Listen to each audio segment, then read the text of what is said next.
I'm sorry, that noise is awful. I didn't do my vocal warm-ups beforehand. Normally, as the timer's going, part of it is part of the reason the timer's there is to give me time to just like pace around my room going, stretching my mouth and going, doing lip trills. It's really gross and really awful, and I forgot to do that. It's fine. I'm sure we'll be okay. I'm sure we'll be okay. Hi, pals. How are you? I see Anya. I see Thomas. Tomato soup. Please load. I got 2 Falcon and Winter shit trailers in a row, and I've been getting many of those, including twice in a row, very frequently. I'll click on a stream and it'll play 2 ads instead, and both of them will be the same trailer. It's real great. It's real great. Really makes me want to watch that show so much more. Anyway, how is everyone?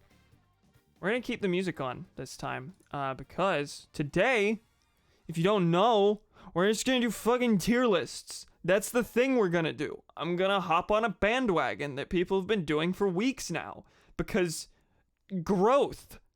I've been considering trying to move shift Saturdays to being like fun one-off streams that happen earlier in the day, so that A, I have an evening to myself later, and B, have some more variety on the channel, because like, let's face it, doing lengthy playthroughs of games nobody is streaming, probably not the best thing for growth. Probably not. Anecdotally, absolutely not the best thing for growth. So today, we're gonna make some tier lists. How's everyone doing? I like how so far only Sonic songs have played on this playlist. The playlist is like 95% Sonic, so you know, no shock there. But I promise there are technically other things on here. Can you tell I don't do streams that necessitate background music very frequently? Trying to pull a thing out to put my water cup on so I don't bang it on the table a bunch of times. Second mouse pad. You know, I can't even hear the music. Can you hear the music? Does it need to be... Let me know how music volume is, if it could be louder, quieter. I mean, it ultimately doesn't matter. It's not the focus, of course, but Hey, Tears for Fears is a great stream title. That opinion completely unrelated to me getting a little bit into Tears for Fears whatsoever. Epic. Tears of a Clown was already taken. Marble Cantus's recent tier list stream used Tears of a Clown, which frustrated me, because that's a good-ass title.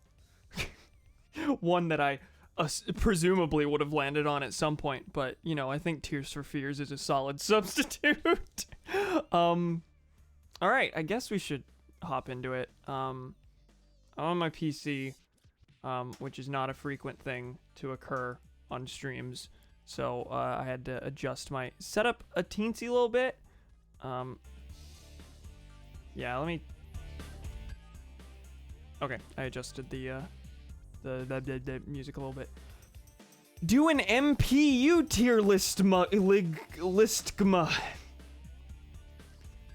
See, I think the only reason I was able to decipher that, because I don't even think the pronunciation would have gotten me to. I think the only reason I was able to decipher that is because I was already planning on doing an MCU tier list at some point in the stream. I did write down a couple ideas, but this is gonna be pretty pretty low key. As in, I'm gonna kind of wing it. I've written down a couple ideas, but they're mostly gonna be fallbacks, because for the most part, I'm just gonna click on shit and be like, oh, this looks neat. That's gonna be the stream. That's what's happening. What the fuck are you saying, Thomas? Oh my fucking god, I only found out because Cam just said MCU. Let me actually pop the chat out. I can have that over my... No, I can't. Okay. Nah, chat's in a fine position, I guess. Anyway, we're gonna have Sonic music going in the background while I do this, because otherwise it'd just be complete silence. And you would hear every individual, like, scroll wheel turn I would do. Anyway, featured video games templates. I'm not explicitly gonna be like, oh, I'm only gonna do video games. Case in point, I said I might do Marvel at some point in the stream. But, fuck it, let's scroll through here and see if there's anything... See if there's anything that interests me. Mario games. Controllers. Greatest video games of all time. 100 plus games. Only do tier lists that you have no idea about and rank them on totally unrelated criterion. Oh, I found a really fucking good one a little bit ago that I'm gonna do that, you know, I have no ideas on because it's one that you physically can't have ideas on. Let's do the greatest video games of all time triple exclamation 100 plus games tier list maker tier list. Fucking, why not? Everything look good on the display end? Okay, I think so. Among Us crewmates. I want Thomas to suffer. I feel like you'd be the one suffering while Thomas yells sus over and over. I think you might be asking for pain there. Penance. Alright, we're just gonna rank a billion video games, of which most I don't think I've played, judging from the first row. Well, good start. Bioshock, haven't played in years. Okay, Bioshock, I've tweeted about this before. Bioshock is one of those series that I'm afraid to go back to because I loved it when I was younger, but I feel like I would hate at least their messaging when I get older. Bioshock 1, I don't think will really fall into that because Bioshock 1's like a big critique of Randian libertarianism. So, you know, there might be some unfortunate political messages in there that are more on the minor side, but I remember really liking the first Bioshock. Bioshock 2 hates communism, however, and Bioshock Infinite is a stupid centrist game. Bioshock 1, I think, is mostly fine. I think Bioshock 1's probably gonna be fine, but, you know, haven't played it in years, but for now, very good. Sure. That is a Castlevania, but I haven't played it. I don't know which one that is. It's on the PlayStation. Only Castlevania I've played is the first one on the NES to this day. Fallout New Vegas, where the fuck do you think I'm gonna put this? Where do you think I'm gonna put this? Symphony of the Night, very good. Okay, that makes sense. Fucking shocker there. Absolute shocker. For those who don't know, Fallout New Vegas is just my favorite game, period. Wow, wowza. Minority opinion there. Think I have... I checked this over and over. I think including on stream a couple times. Okay, my playtime in Fallout New Vegas is 652 hours. Half-Life, haven't played. Street Fighter 2, haven't played. Smash Ultimate is great. It's great. I don't think I'm gonna put it in amazing, just because I haven't put as much time in it as I think I would if I considered it amazing. But it's a good game. It's fucking good. Wow. Wowza. TF2, still haven't played either. Until Dawn, haven't played. Warframe, haven't played. Uncharted, haven't played. Is that a Yakuza game? I don't recognize it. I haven't played it. Battlefield, haven't played. Tony Hawk Pro Skater 2. I technically have played it twice. I have it on GameCube, but I never put any time into it. It'd be more accurate to say have not tried, but I get... Decent? I never played it and thought it was terrible. Red Dead 2, no. Dota 2, no. Fire Emblem Three Houses, no. Halo Reach, no. Sonic Mania? Amazing or great? It's my second favorite 2D Sonic. 3 and Knuckles is the only one that beats it. I guess I'd put 3 and Knuckles in amazing, which would probably put this in great. Yeah, Sonic Mania is fucking great. 100%ed it multiple times over. I haven't played the DLC, but in the main game, I made sure to go through and fill every single save file with a 100% completion as different characters. Halo Reach is an interesting rep for the Halo franchise. Yeah, I would expect, like, this is clearly supposed to be a big ol' variety. I would think that, like, the first Halo or maybe Halo 2 would be in here. Halo I'd put in great or very good, probably. A Hat in Time, haven't played. I've heard it's good. I haven't ever heard anything bad about it, but I also know that JonTron's voice was in the game for a time, and I think they removed it. Yooka-Laylee did. Both Yooka-Laylee and A Hat in Time had JonTron voice acting in it, and I don't know if they both removed him. I think one of them didn't. I don't know. Like, it's really good, probably my favorite. I would have expected like 2 or 3 for Halo, yeah. Always found it weird how Halo Reach and Smash Bros. Brawl of all games have a fuck ton of overlap. Same generation of games, revamp of visuals to be more realistic and gritty, darker themes, pretty controversial among the fan base for introduction of a bunch of new mechanics. I love the thing in Halo Reach where you could just fucking trip out of nowhere. That's my favorite part. Jokes! Batman Arkham City, haven't tried. I have played, a little bit of Arkham Asylum, and I liked what I played. But I didn't make it very far. Jungle Party! What? What? What's Jungle Party? Call of Duty Modern Warfare 3, no. Crash, no. Mass Effect 2, no. Final Fantasy 7, original or remake? Regardless, haven't played a Final Fantasy. Watch Dogs, no. Uncharted 3, no. Metal Gear Rising, no. This is just outing me as Nintendo boy and Nintendo boy only. Actually, that's not true. Only one Nintendo game is on here so far. Bloodborne, no. But I know it's good. That's a Metal Gear, right? Which one is that? Phantom Pain. Lego Star Wars 2. Well, that's just half of Complete Saga, right?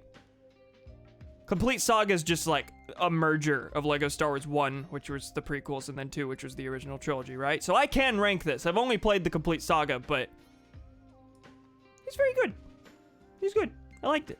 Been a long time since I played any of the Lego Star Wars, but love the genre of never played it, but I know it's great and amazing and awesome. Yeah. Shadow of the Colossus is in that genre. I don't fucking know what.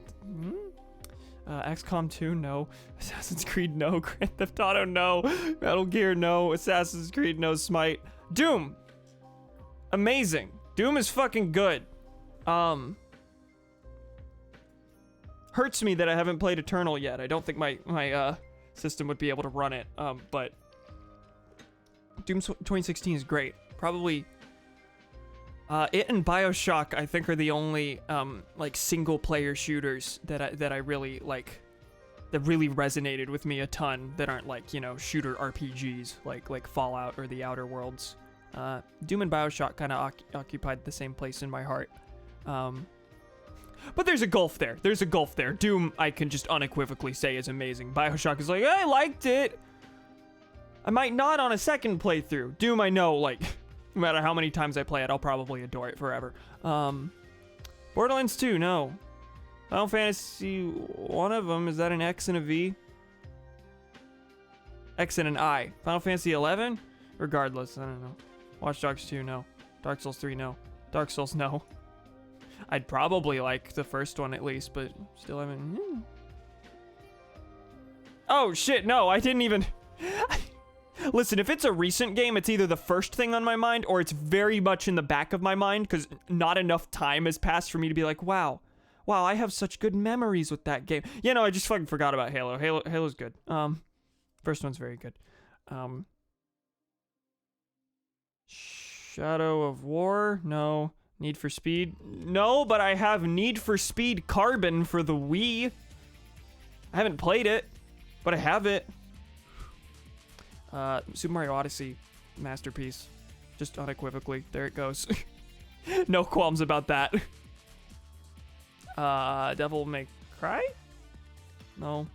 Soul Calibur 6. Assassin's Creed Odyssey. There's a lot of Assassin's Creed on here. Mortal Kombat 11 and Modern Warfare. First Doom. He's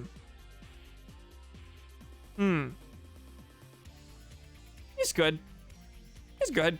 Nah, I'm gonna up it to very good. Yeah. I'm gonna consider both Doom 1 and 2 in that, because Doom 2 is basically just more of the first Doom. More recently, I have more memories with Doom 2, but like it's just more of the same game, and they're good. They're good. I like them. Influential games, wowza. But also extremely different feel from the 2016 Doom, and not just because like updated graphics, different like aesthetic or anything, but the level design philosophy is also very different. The first two Dooms I get lost in a lot. They're much more exploration focused, and it's pretty hit or miss for me on whether or not that actually works. A lot of times I just get fucking lost, and it sucks, and I hate it. But whenever it's done really well, it's done really, really well. Doom doesn't have as much. The 2016 Doom doesn't have as much in regards to an exploration focus, but it's really good. It's a lot better, in my view.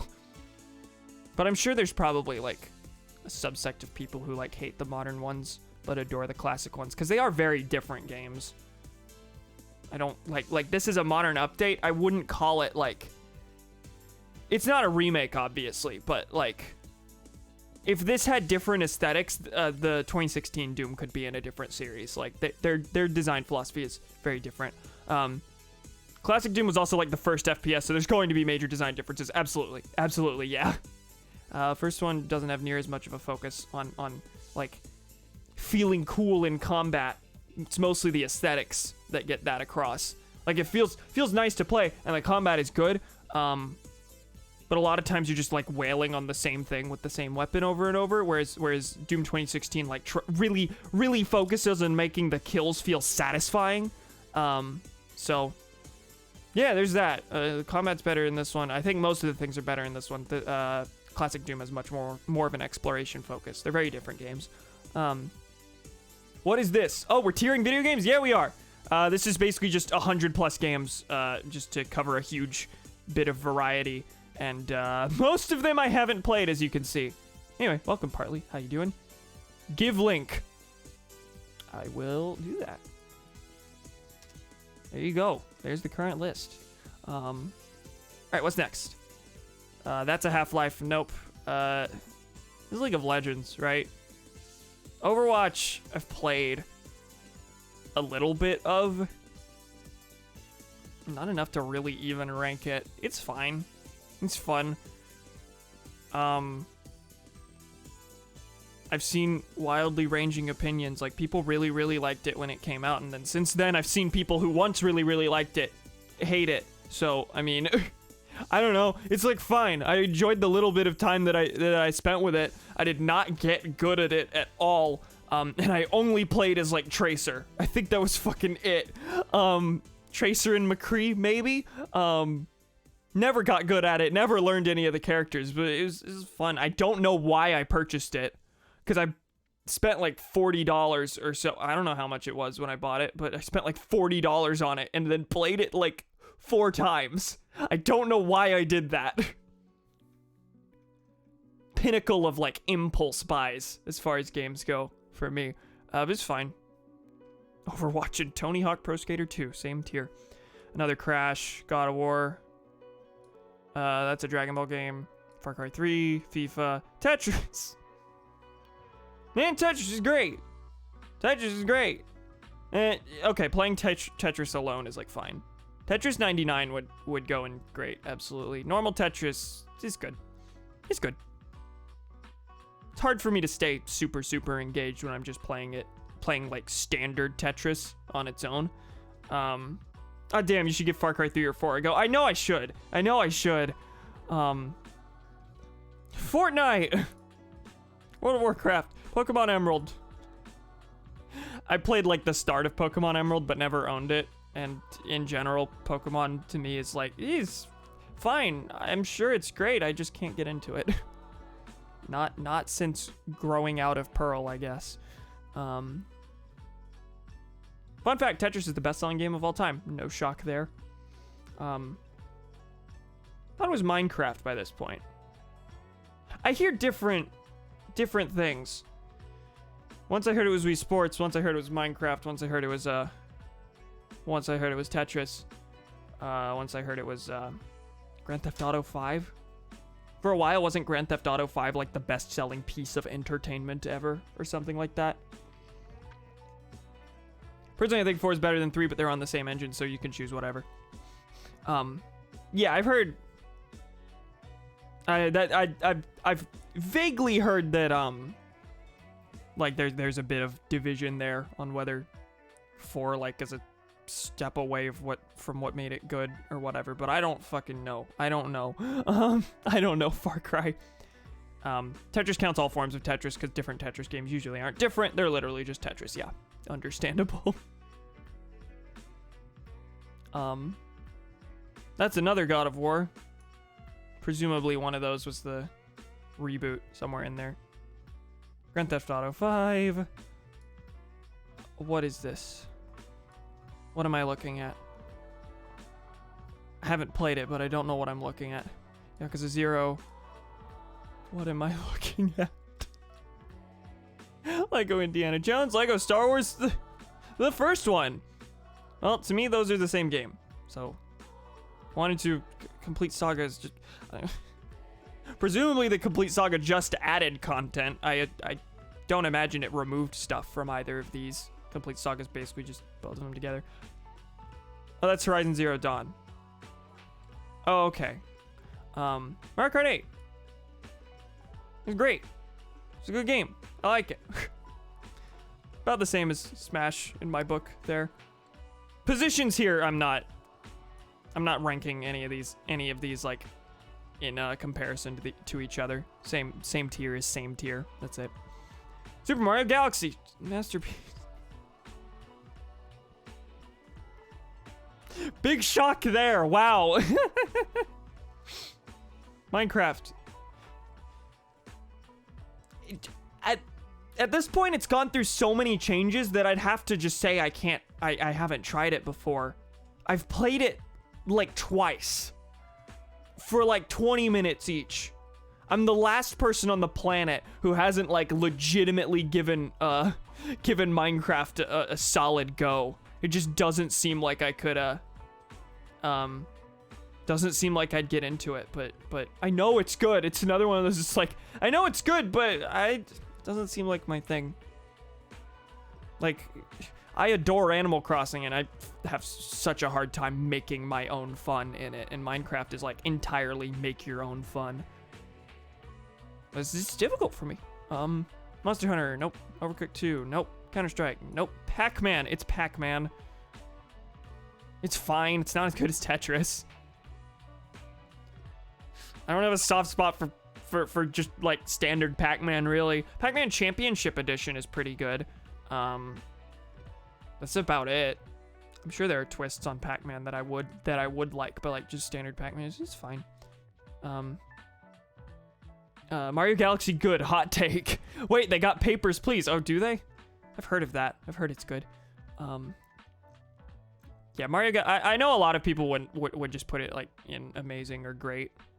Because, you know, Mario Galaxy to some people's considered like the start of the dumbing down, or at least the shift toward linearity in 3D Mario. And they're 100% correct, but it belongs up there. It belongs up there. I would put Mario Galaxy up in Masterpiece and then Galaxy 2 in Amazing.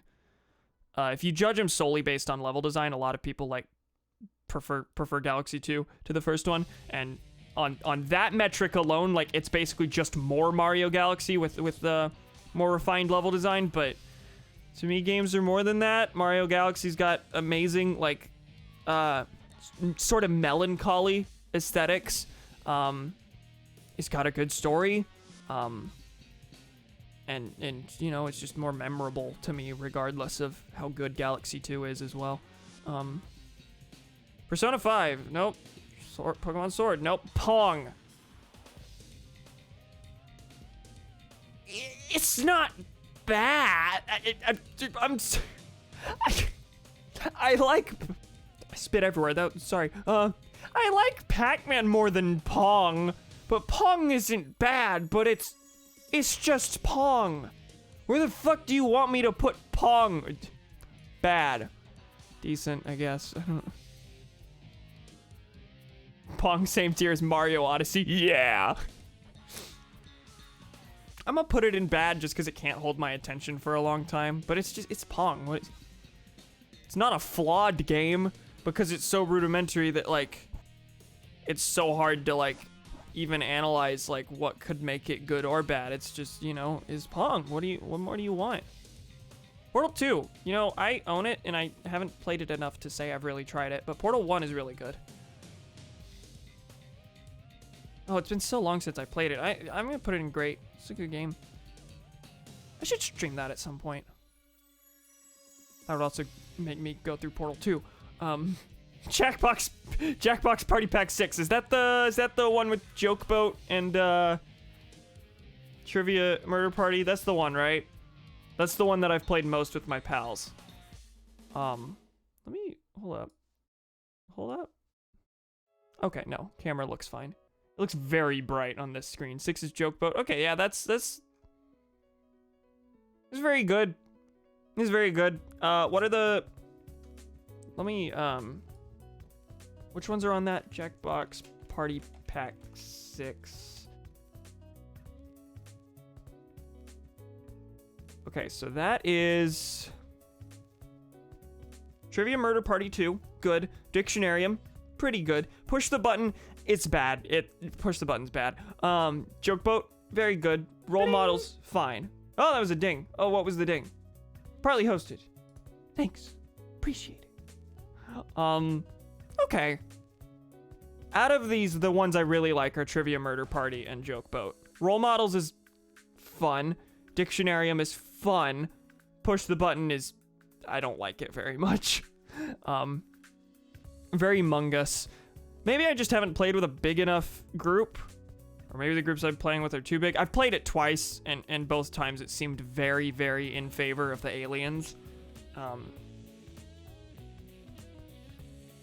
I do like the concept. Anyway, Jackbox Party Pack 6, where did I put it?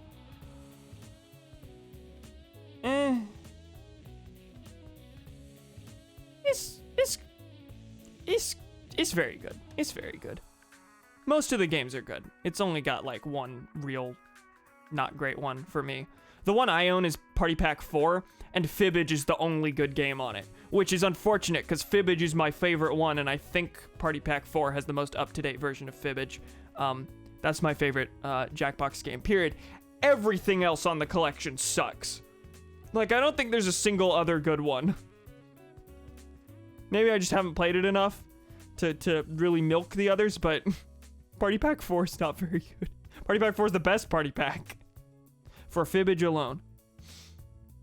But also 6 and 4 are the only ones I have experience with. Really. Me and my friends have played 6 a couple times, and that's the one we all like. And then when I boot up 4, we want to play Fibbage and basically nothing else. Resident Evil 2. I don't know what this one is. It might be another Resident Evil. I'm not sure. Sekiro. Super Metroid. Super Metroid's amazing. It's really good. It's really good. I think I like it better than all the ones here. Listen, amazing has to be filled out. Super Mario Bros. 2. It's decent. I like it. It's not one that I revisit very frequently at all. I revisit the first one, and I revisit Mario 3 all the time. I revisit Mario World more than all the others. Mario 2's is fine. It's okay. Party Pack 4 has Monster Seeking Monster, which is the best Jackbox game. I think we tried Monster Seeking Monster one time and no one understood how it worked. Mario Galaxy 2. Okay. It's amazing. It's a really good game, but it's not up there with Galaxy 1 in my opinion.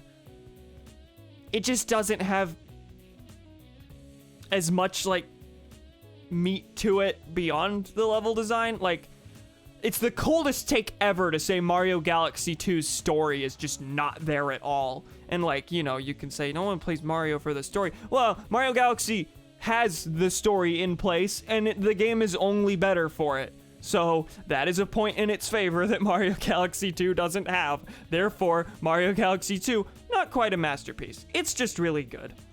Terraria. Nope. Skyrim. I've played a little bit of it. It's good. It's good. Shoot a dinosaur, bitch. They put that game as a good game on here. Anguish. Should I just say it or no? Shoot a dinosaur. What is Star Fox Adventures on here? We'll get to it. Yeah, whatever it is. Last of Us. Nope. Breath of the Wild. What do you think I'm gonna say? Wind Waker. What do you think I'm gonna say? Just no hesitation there whatsoever. Ocarina of Time. It's great. Maybe amazing. Yeah. Yeah. I like Ocarina of Time at least as much as I like Mario Galaxy 2. Yeah. Uncharted 2. Nah. Walking Dead. Nah. Witcher 3. I played a very small amount of it. Yakuza 4. Another Yakuza. There's a lot of Yakuza on here. Apex Legends. Celeste. Chrono Trigger I still haven't played, even though I know I would adore it. Dishonored. Firewatch. I only played it the one time. It's not a game that really demands replays or anything. Like, you play it once you get the experience, as far as I could tell. But it's great. Firewatch is good. Highly recommend if you want something that, like, you can get done in an evening or two. It's really solid. And it's emotional. It's thematic. Its ending is disappointing. But that's the idea. That last word is honor. For honor. Nope. Inside. Hey, remember that? Inside is great. This is very good. It's very good. That's where I'm going to put it. Binding of Isaac Plus. Haven't played enough to know. Jedi Fallen Order. Journey. Left 4 Dead 2. You know, I did like it. I liked it when I played it. I played it with my friends a good bit several years ago. We intended to make it a regular thing, and we never really did. I'm sure if I played it more, I'd probably put it higher. For now, it's just a game I have good memories with, but, you know, that I don't know super, super well, despite having those memories with it. It's good. Limbo. Same as Inside. Yeah, there it is. We need to play Left 4 Dead 2 more. I would love that. If more people had it, I would love to add that to, like, our weekly game night lineup. As in, we should do that at all. Yes. Been fucking years since I played it. As far as multiplayer online games I own, or PC games I own that I'd be able to play with pals, it's really that, Halo, TF2, which I still haven't played but is free, so technically that is an option, and then Jackbox. Oh, and Among Us. Mordhau? I don't know what this is. I haven't heard of that. Outlast. I haven't heard that name in a long time, but haven't played it. Getting over it. Papers, Please. I don't know what it's about, but I've heard it's good. Isn't it about, like, working in immigration services? TF2 is great, but I put it in very good. Is that your list there? Yeah, I'll click. No, let me open it. Fucking, it's not letting me open the link. Cause it's showing a preview of it, but it's behaving very strangely when I hover over it. It's just flashing. That's fine. Oh.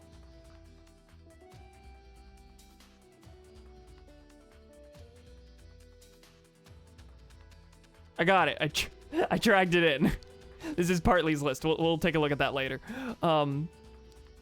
Another Resident Evil. Nope. Roblox. Nope. Rocket League. Nope. Beat Saber. I've played very little of it, but I really like it. I would love to play it. But I've only ever, played it at pals' houses who have VR. But, it's one of those games that I stare at and I'm like, this would be really fun if it wasn't prohibitively expensive. So I'm going to put that in good. Oh god, I can't see the things. Pretty good party game, yeah. It's just fun to watch people do as well. Yeah, you play as border security in an Eastern Bloc country in Papers, Please. Ooh, very neat. Silent Hill 2, nope. Sims 4, nope. Infamous Second Son, nope. Civ, which one is that? Civ 6?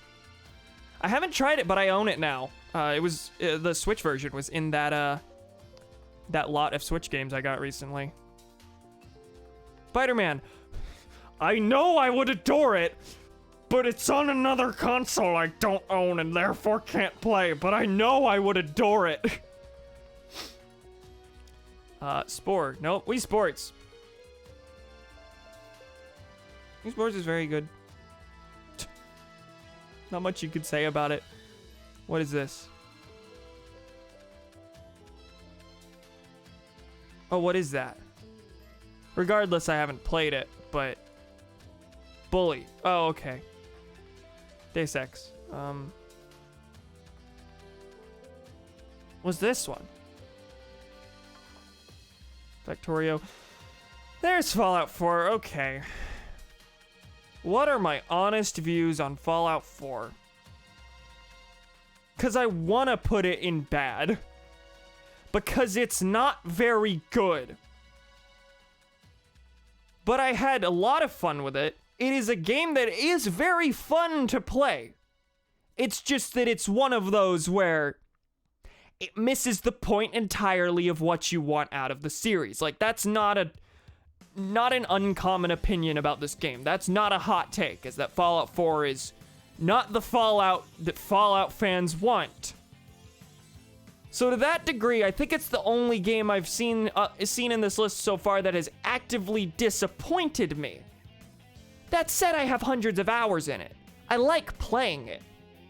It's just that, like, if I'm gonna compare this to New Vegas, then this is the amazing one and this is the shit one. But if I were to completely ignore the rest of the Fallout games, completely ignore that this is part of a series, it would be fun. It would be a good game that has a not very good story and doesn't have enough in the way of choice. It would be very good, or at least be good in that case. But it's one of those where it's like, well, this game and that game are fucking night and day.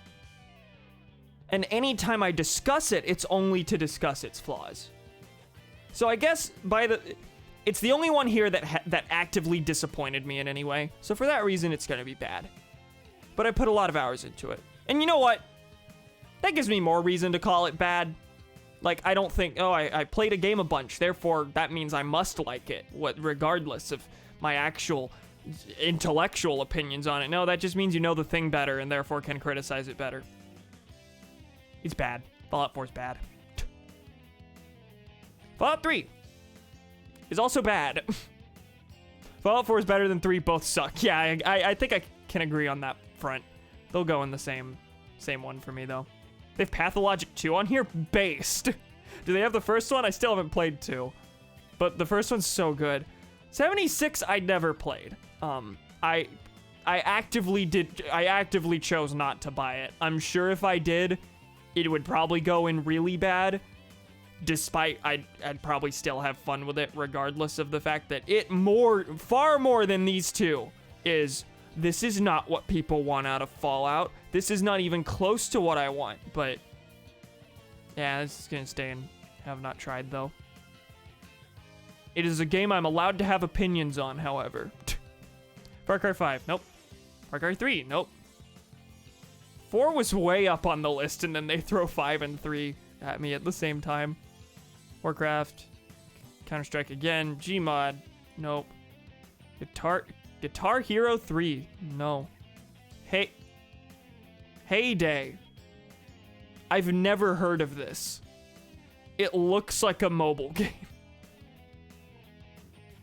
You can just put it for the first one, I'm sure. Yeah, I think I'll put Pathologic 2 in place of the first one, just like whenever I say it, just pretend that's the first one. That's Blood Dragon, the DLC to Far Cry 3. Oh, okay. Odd. You don't have to play a game to have informed opinions about a game. This is literally what reviews are for. It's fair. Like I can know whether or not I'd like it. Are we still? Okay, the window, there's daylight, which there isn't usually, so it's brighter than usual. So I keep thinking it's far too bright, even though the camera looks fine. Hitman, Hotline Miami, Just Cause 2. That's Kingdom Hearts, right?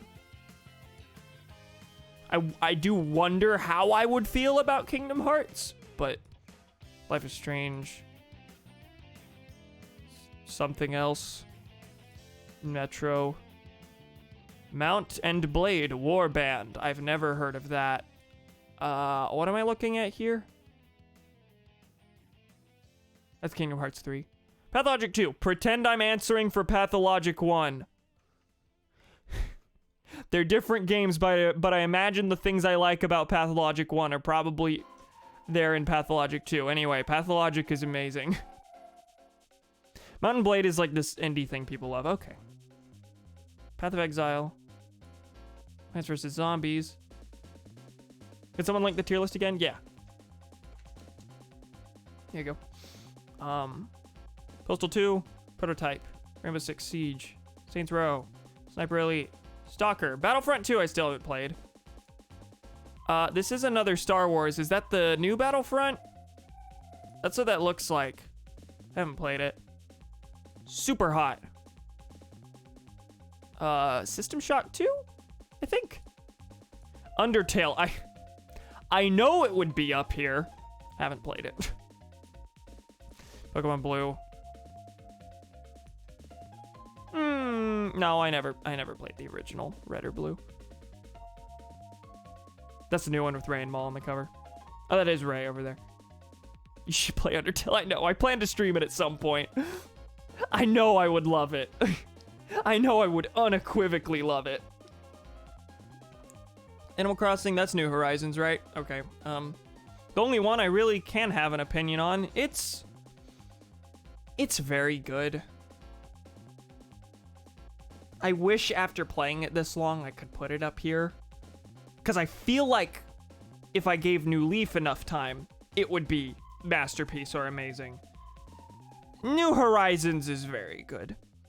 Borderline just good. It's so flawed and so empty. But what is there is by and large really, really good. Like, why do you think I've stuck with it this long? It's good. I like it. But I have to force myself to keep playing it to some degree. But like, you know. Hey, by the way, next Animal Crossing stream is on Wednesday. It's Sky's birthday, also the anniversary of the island. We're just gonna treat it as Sky's birthday on that day. Next Saturday will be the finale to the Animal Crossing stream, and I got some things planned. That one is, I expect it to be an extra long stream. 4 to 5 hours at least. At least that's what I want. And I got some plans for that. Pokemon Black 2, Cuphead, Death Stranding. I can't tell what that says.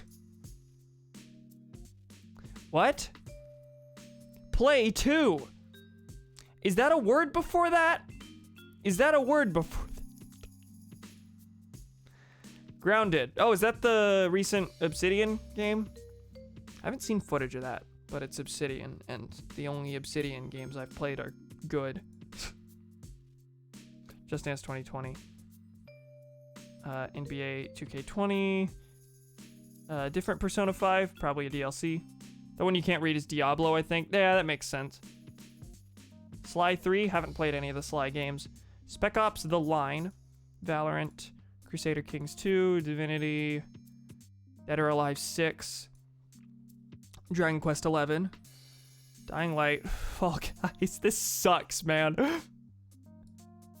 Half-Life Alyx. The Last of Us Part 2. Metal Gear Solid. Oblivion. Payday 2. Persona 3? Persona 4. Rust. Saints Row. Titanfall. Dawn of War? Call of Duty Warzone. Something Neptunia? Looks vaguely familiar. Played way more games on that list. It was still anguish for all the games I haven't played. Yeah, it's very, you know, it's a very comprehensive, it's a very comprehensive list with a lot of variety. So, I feel like the vast majority of people have not played most of these games. Shovel Knight. I was waiting for it. Fucking masterpiece. Just so good. Just so good. All of them great. It's 5 games, all of which are fantastic. It's the Avengers game there. Avengers game. They brought 4 to Steam, which makes me think they might bring 3 to Steam. You know what I'm realizing? I've played all of 10 video games ever. Fair. Samurai Warrior, Dragon Ball, Dead by Daylight, DuckTales Remastered. I did play that. I streamed that. It was good. It was good. I remember having some pretty big issues with it when I did play it. I don't remember what those issues were. The remaster seemed unpolished in a couple ways, is what I remember. There was some stuff I ran into that just kind of, you know, soured the experience a little. But overall, it was a good platformer. I liked it. Untitled Goose Game. Hollow Knight, I know I would adore. One of the Batmans. I don't know which one that is. Arkham Asylum doesn't seem to be here. They did all except the Arkham Asylum ones. Microsoft Flight Simulator. No More Heroes 2. Shogun 2. Subnautica. Super Seducer. Warhammer. Yakuza. No More Heroes. Ghost. Ori. Bayonetta. Call of Duty, another Crusader Kings, Cyberpunk, Doom Eternal would probably enjoy. Actually, I've seen pretty divided opinions on that from people who adored the first Doom. There's some extra stuff that a lot of people said complicated it, which, I don't know. Maybe that's true. That's the Final Fantasy VII Remake, Hades. I haven't played anything else on this list. We're done. So here's the list as it stands. Nothing in here that I absolutely despised. Though I'm pretty charitable to most games I've played. I think, as much as I complain about Fallout 4 and Fallout 3, I enjoy them when I play them, for the most part. There's just a lot of groaning involved in that enjoyment. Even something like Shadow the Hedgehog, just a lot of groaning with that enjoyment, but I still enjoy it. Star Fox Command, which is really the first thing to pop into my head when I think, what is the game I hate the most? Star Fox Command fucking sucks. But also I like playing it half the time. The gameplay's not completely incompetent. So, you know. Bayonetta, die. Alright, I'm gonna screenshot this. There's no reason to save the entire list, because all that says is all the stuff I haven't played.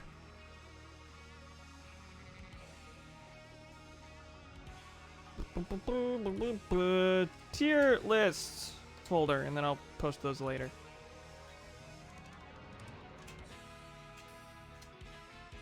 Cool.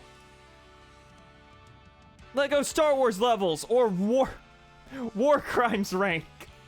God, we spent an hour on that list alone. I mean, you get me talking about all these games, and you know.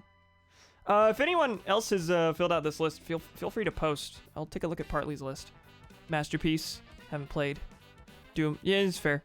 Tetris, you know, if yeah. Portal. That's a pretty solid Masterpiece list. Amazing. Great. We put Ultimate in the same place. I think that's the only one so far that we've put in the same spots. But also so many of these I still haven't played. Truly a shocker. Yeah. Shovel Knight bad. Yeah, you did put that in the wrong spot.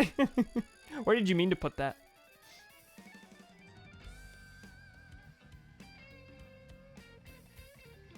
All right, let's move on to whatever's next. Let's keep scrolling down here. Mario games. Let's do Mario games and then controllers, because that should be a pretty short one. Those should be pretty short ones, and then I think I'll do MCU. Lego Star Wars levels. I do not have enough of a memory, to properly rank those. Absolutely not. Super Mario Maker. Mario Maker 1 and 2 considered different games. Because, like, in my mind, those are just identical. No, Mario Maker seems to be the one thing. Okay, A. Mario & Luigi Paper Jam. Haven't played. We'll leave that on the table. Dark Moon. C. I think. Bowser's Inside Story. S. I'm playing through it right now. It holds up. It's another one of those games where I like that's the Mario RPG I grew up with, and I'm like, this is probably gonna be pretty nostalgia infused. There might be some stuff that doesn't hold up. Not really. It's just I really like it. Bowser's Inside Story at the top. Mario U might get me in some hot water, but that's an A. Mario Bros. Wii B. I think that's it. Honestly, yeah, I like the console entries more than I like the handheld ones. But that's just because, like, even though you could argue that the multiplayer is not super well implemented in the new Super Mario Bros. Games, in Wii more so than U, like, Wii at times just doesn't feel like it was built with 4 players in mind. The multiplayer just adds such a fun little novelty, like even when you're all when you're frustrated, you're all frustrated together, and like collectively being mad at a video game to me is the same as enjoying a game with someone else. So like I'm always gonna like these two more just because I can it's so easy to just play them with my pals. But like just on their own, like the games themselves rather than the fun multiplayer experiences with my brother, or when on the off chance I happen to get a bunch of people in for a full 4-player session, it's bland, like, but that's all the new Super Mario Bros. Games. Only ever played New Super Mario Bros. Wii and loved it. Mario Bros. Wii was so fucking bland. Only reason people were excited for it was 4-player co-op. I mean, it was. I think the addition of Yoshi made it a lot better. It was the introduction of the Koopalings. But otherwise, yeah, it was just more New Super Mario Bros. And like, New Super Mario Bros. 1, like, you know, reinvented 2D Mario, which, you know, something to be said for that, of course. And it's the only one with unique bosses all the way through. After New Super Mario Bros. We reintroduced the Koopalings, and that was fun. I liked that because they hadn't been seen since, like, Super Mario World. I think technically hadn't been seen since Mario and Luigi Superstar Saga. So having them reintroduced into Mario is neat. It's fun, and then they overuse them to hell and back. But New Super Mario Bros. U, it's the one I played the most with my brother. I just adore it. It's just really fun. I think the level design is extremely solid all the way through, but like aesthetically, they are all the same game. They have all the same level themes. They have all the same enemy varieties. Very little in the way of item variety. Like, they're all the same. That's not a hot take. There did not need to be 4 of them. You choose one, you get your fill. The rest are just DLC to it. So if you're gonna play a new Super Mario Bros. Game, U is the best one. U is the one that you should do. It's the one that's most polished. It's the one that has the most refined level design. It's got the baby Yoshis. Those are fun. The flying acorn suit is really, really good. New Super Mario Bros. Wii is just the same game. Less refined level design. New Super Mario Bros. U I've heard described as like, it actually feels like it's built for multiplayer. Now, I don't remember the level design specifically enough to compare the two and say this one doesn't feel like that and this one does, but Inflation Yoshi, Mario Bros. 2, it's fine. Nothing's gonna go below C, I can already tell, oh no. Mario RPG, A tier, it's very good. Oh, now I feel bad about putting Mario RPG and Mario U in the same tier. But also, I have a ton of memories with Mario U. Mario 3D Land. B. It's really good. It's really good, but it's no 3D world. And, nowhere near the level of the other 3D Marios. But it's really good. 3D Land is highly recommend anyway. Super Paper Mario S tier, no fucking, no shock there. Who could have guessed?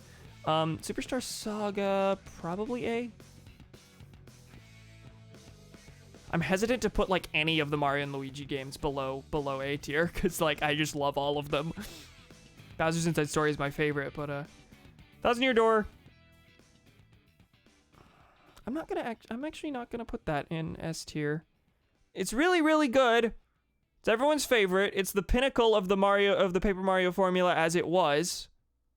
Doesn't hold as special a place in my heart as Super Paper Mario. It doesn't. 3D World, A tier. Oh god, I'm gonna have to just like split the A tier and start going down a little bit more. We'll take 2 passes on this, I think. Mario Bros. 2, New Super Mario Bros. 2. It's just not good. I just don't like it. I did this whole Twitter rant. It is possible. It is very possible for a game to be entirely mechanically sound, have really good level design, and still not be good. It just doesn't register in my brain at all.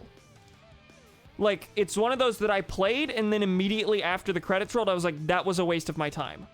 Even though, as I was playing it, I had nothing but enjoyment for the most part.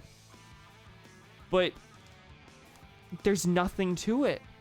It's just New Super Mario Bros. Wii, but you take away the multiplayer, so the novelty of that isn't there. And it's replaced with a novelty of, this epic coin collecting gimmick, where you've got a gold flower that you can turn enemies into coins, and stuff like that. And it's very, very focused on coin collecting, but that's not enough. It's just number go up to me. It's not very good. Dream Team, I own. I only played an hour of it. Mario Galaxy 2 is A tier. Yoshi's New Island. I didn't actually play enough of that to feel good ranking it, but I feel like it's the same as New Super Mario Bros. 2. I don't know. I might take that away later. Color Splash, haven't played. Super Mario Land is fine. Nah, that really just doesn't register at all. Neither is Yoshi's New Island. New Super Mario Bros. 2 might go down there on the second pass. Luigi's Mansion, S rank. That is the childhood game for me. One of several of the childhood games for me. But have you not played Paper Jam or Dream Team? Haven't played Paper Jam, played very little of Dream Team. Because I wanted to, at the time I got it, I wanted to beat Superstar Saga first, and then I never did that, and then never went back to Dream Team. I'll probably stream that once I have that 3DS capture card. Once I have the 3DS capture card, I'm going to zoom through the Mario and Luigi RPG series, because I adore them and have never been able to stream them. By the way, I was never able to order that. I have the money for the 3DS capture card. I'd been saving for it, and I got that extra 3DS. You can't see it. I bought this for the sole purpose of modifying it, and there's 2 pages on the 3DS capture thing. You know what? Let me just fucking show you. This is the 3DS capture site. Order page is here. Buy now. You click it, and then it takes you to a PayPal page that says they're sold out. Now, this is different from if they were actually sold out. I think it's just that, like, he's overwhelmed right now. He still has them, but he's not taking any extra orders. Because on the DS capture card, the standard one, it just says sold out on this page right here. So I do think that this one is probably going to refill at some point. But I haven't been able to order it. Basically, I'm checking every day. Dream Team, very good. Dream Team seems good. And Dream Team picks up a lot more from Bowser's Inside Story than I expected. Like, there are characters who reappear that I wouldn't have expected to. Up until that point, they were like swapping out tutorial companions over and over. And by the time of Dream Team, they were like, fuck it, we're just gonna use Starlo from Bowser's Inside Story again. Why not? Brock Monsieur shows up again. The block man from Bowser's Inside Story. Color Splash, haven't played. Partners in Time, A rank. Paper Mario, A rank. Sticker Star, E rank. Shocker there. Who could have guessed that Paper Mario Sticker Star is shit? Starlo had personality. Starlo does have personality. I like Starlo. Stuffwell was just, hi, I'm tutorial man. I have no personality. Oh, that's a knock. That's a knock. Give me a second.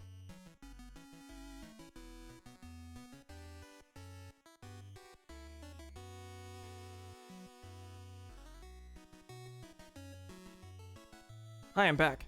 That's Shovel Knight music playing. I haven't been listening to the music. It's got to be quiet so it doesn't come through the thing, so I haven't been really super acknowledging of them. This is the worst tier list ever, by the way. It's Mario, so everything belongs in A tier. Mario 64 A tier.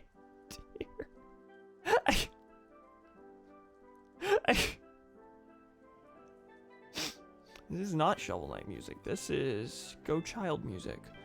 You know what? I'm actually gonna put 64 alongside 3D Land for now. For now. A. Thank you. Yeah, this is definitely gonna need a second pass. Mario 3. Super Mario All-Star. That's a compilation. That's not really... Like, it's just...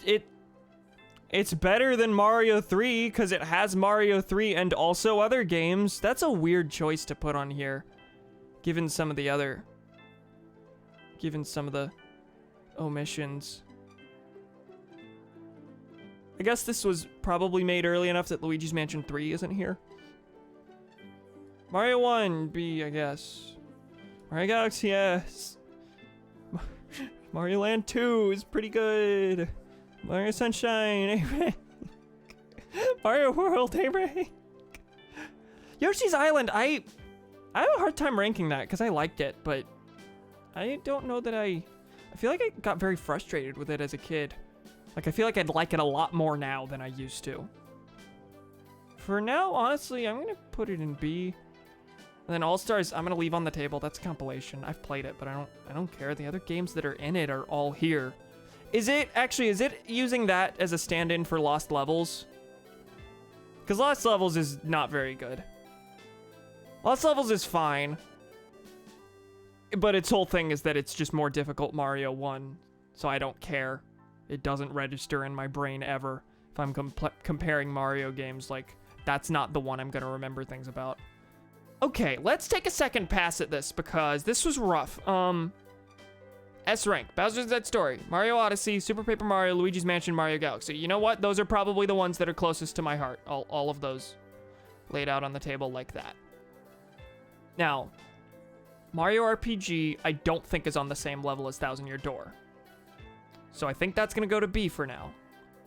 Super Mario Maker. Super Mario Bros. U is gonna go down. Shocker there. Superstar Saga, I think will stay. Partners in Time will stay.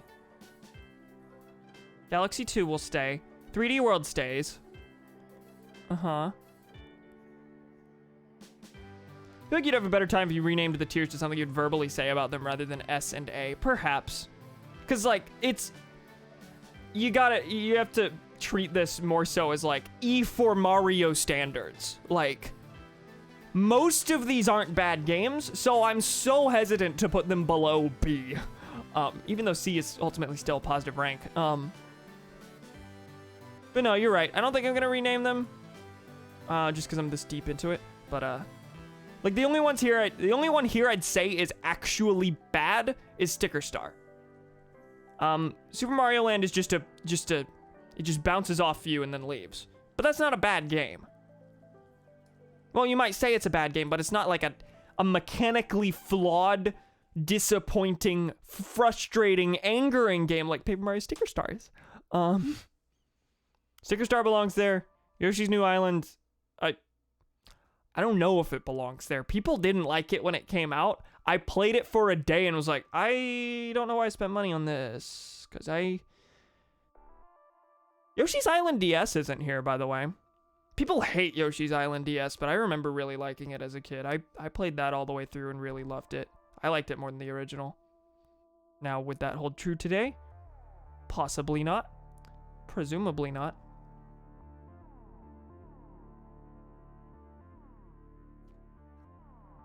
People don't like DS as far as I know. I loved Yoshi's Island DS. I sure liked it a lot. I mean, it was insanely hard, but I didn't care.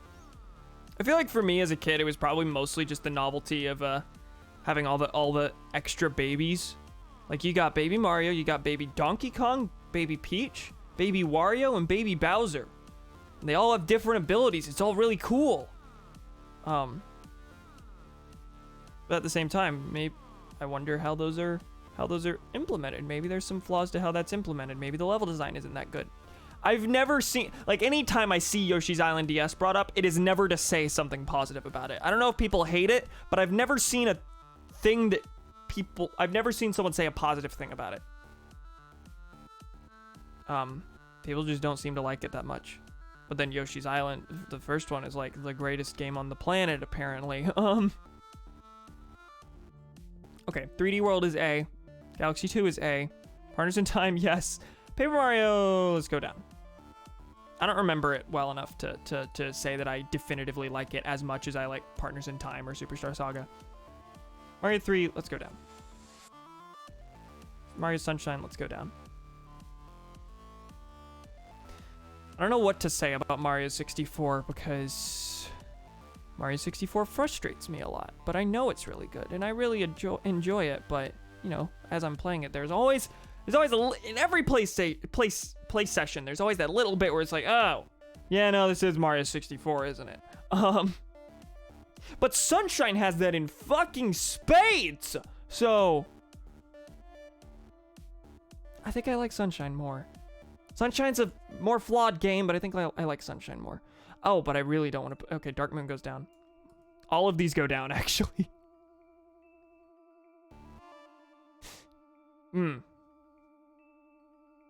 Fuck.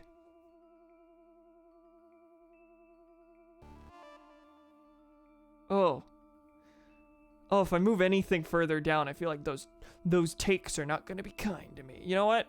I'm going to move some of the new Super Mario Bros. Down below. Mario Bros. Wii is C. Mario Bros. Wii is C. U is B. And then 2 is E. Yeah. You know what? Yeah, 2 belongs at the bottom. Anything else here belong at the bottom? Nah. Mario Land 2 is good. Okay, let me go from the top, see if there's anything here that I wholeheartedly disagree with on a third pass. That's that story. Yes. Odyssey. Yes. Super Paper Mario. Yes. S rank is 100% good. We don't need to change a thing about that. A rank. Mario Maker. I'm just gonna consider it 2. Partners in Time. 1,000 Year Door. 3D World. Galaxy 2. Yeah, that's good. B. Yeah. Sure. I don't like 3D Land as much as I like 64 and Sunshine. That can go down. Oh, but also, see, the new Super Mario Bros. Game's kind of complicated because I'm in the boat of usually defending them, where people would just completely write off the series. Like, no, I think new Super Mario Bros. U is a legitimately very good game. Its flaws are almost entirely... Its flaws mostly rest with the fact that its aesthetics are identical to the previous games. But otherwise, I think it holds its own. I think it really holds its own. I think it's one of the best 2D Marios. But, to actually put it alongside some of these... Like, I don't think I like New Super Mario Bros. U more than I like 3D Land.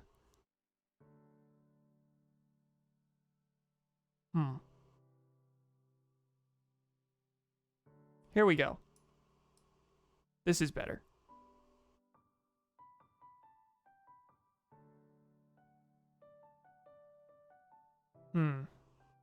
It's I'm debating where to put Mario Bros. U. That's it. Everything else is fine. Everything else is like in its perfect place. But Mario Bros. U, I'm like, well, okay, I guess it's not that unique. Maybe it does belong in C. But also, I like it enough that, like, I could, depending on when you ask me, I might put it alongside Mario World.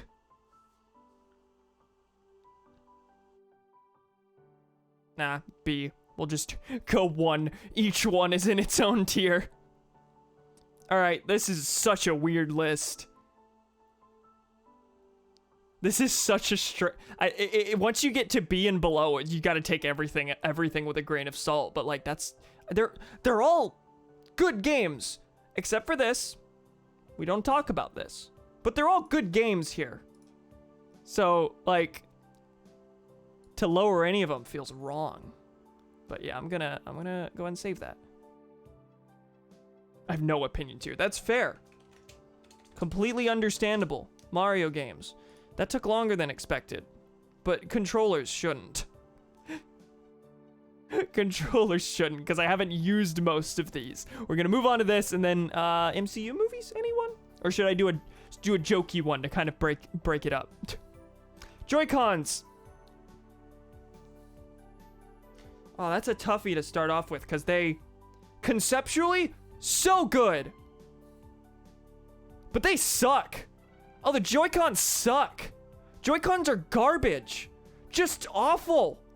Poorly made. Drift happens to all of them. They disconnect all the fucking time. Sometimes they're uncomfortable. They're not that uncomfortable to me, but like, but conceptually, they're so good. They're so good. But that's just the concept of the Switch itself, and it's so hard to grade it solely on, it's so hard to grade it like on its concept. And will I use them over the Pro Controller if I have the option? No, so I guess they're bad not quite D tier, I think, but maybe C? Yeah, I think so. They're not like awful to use and hold. It's just that they deteriorate so quickly.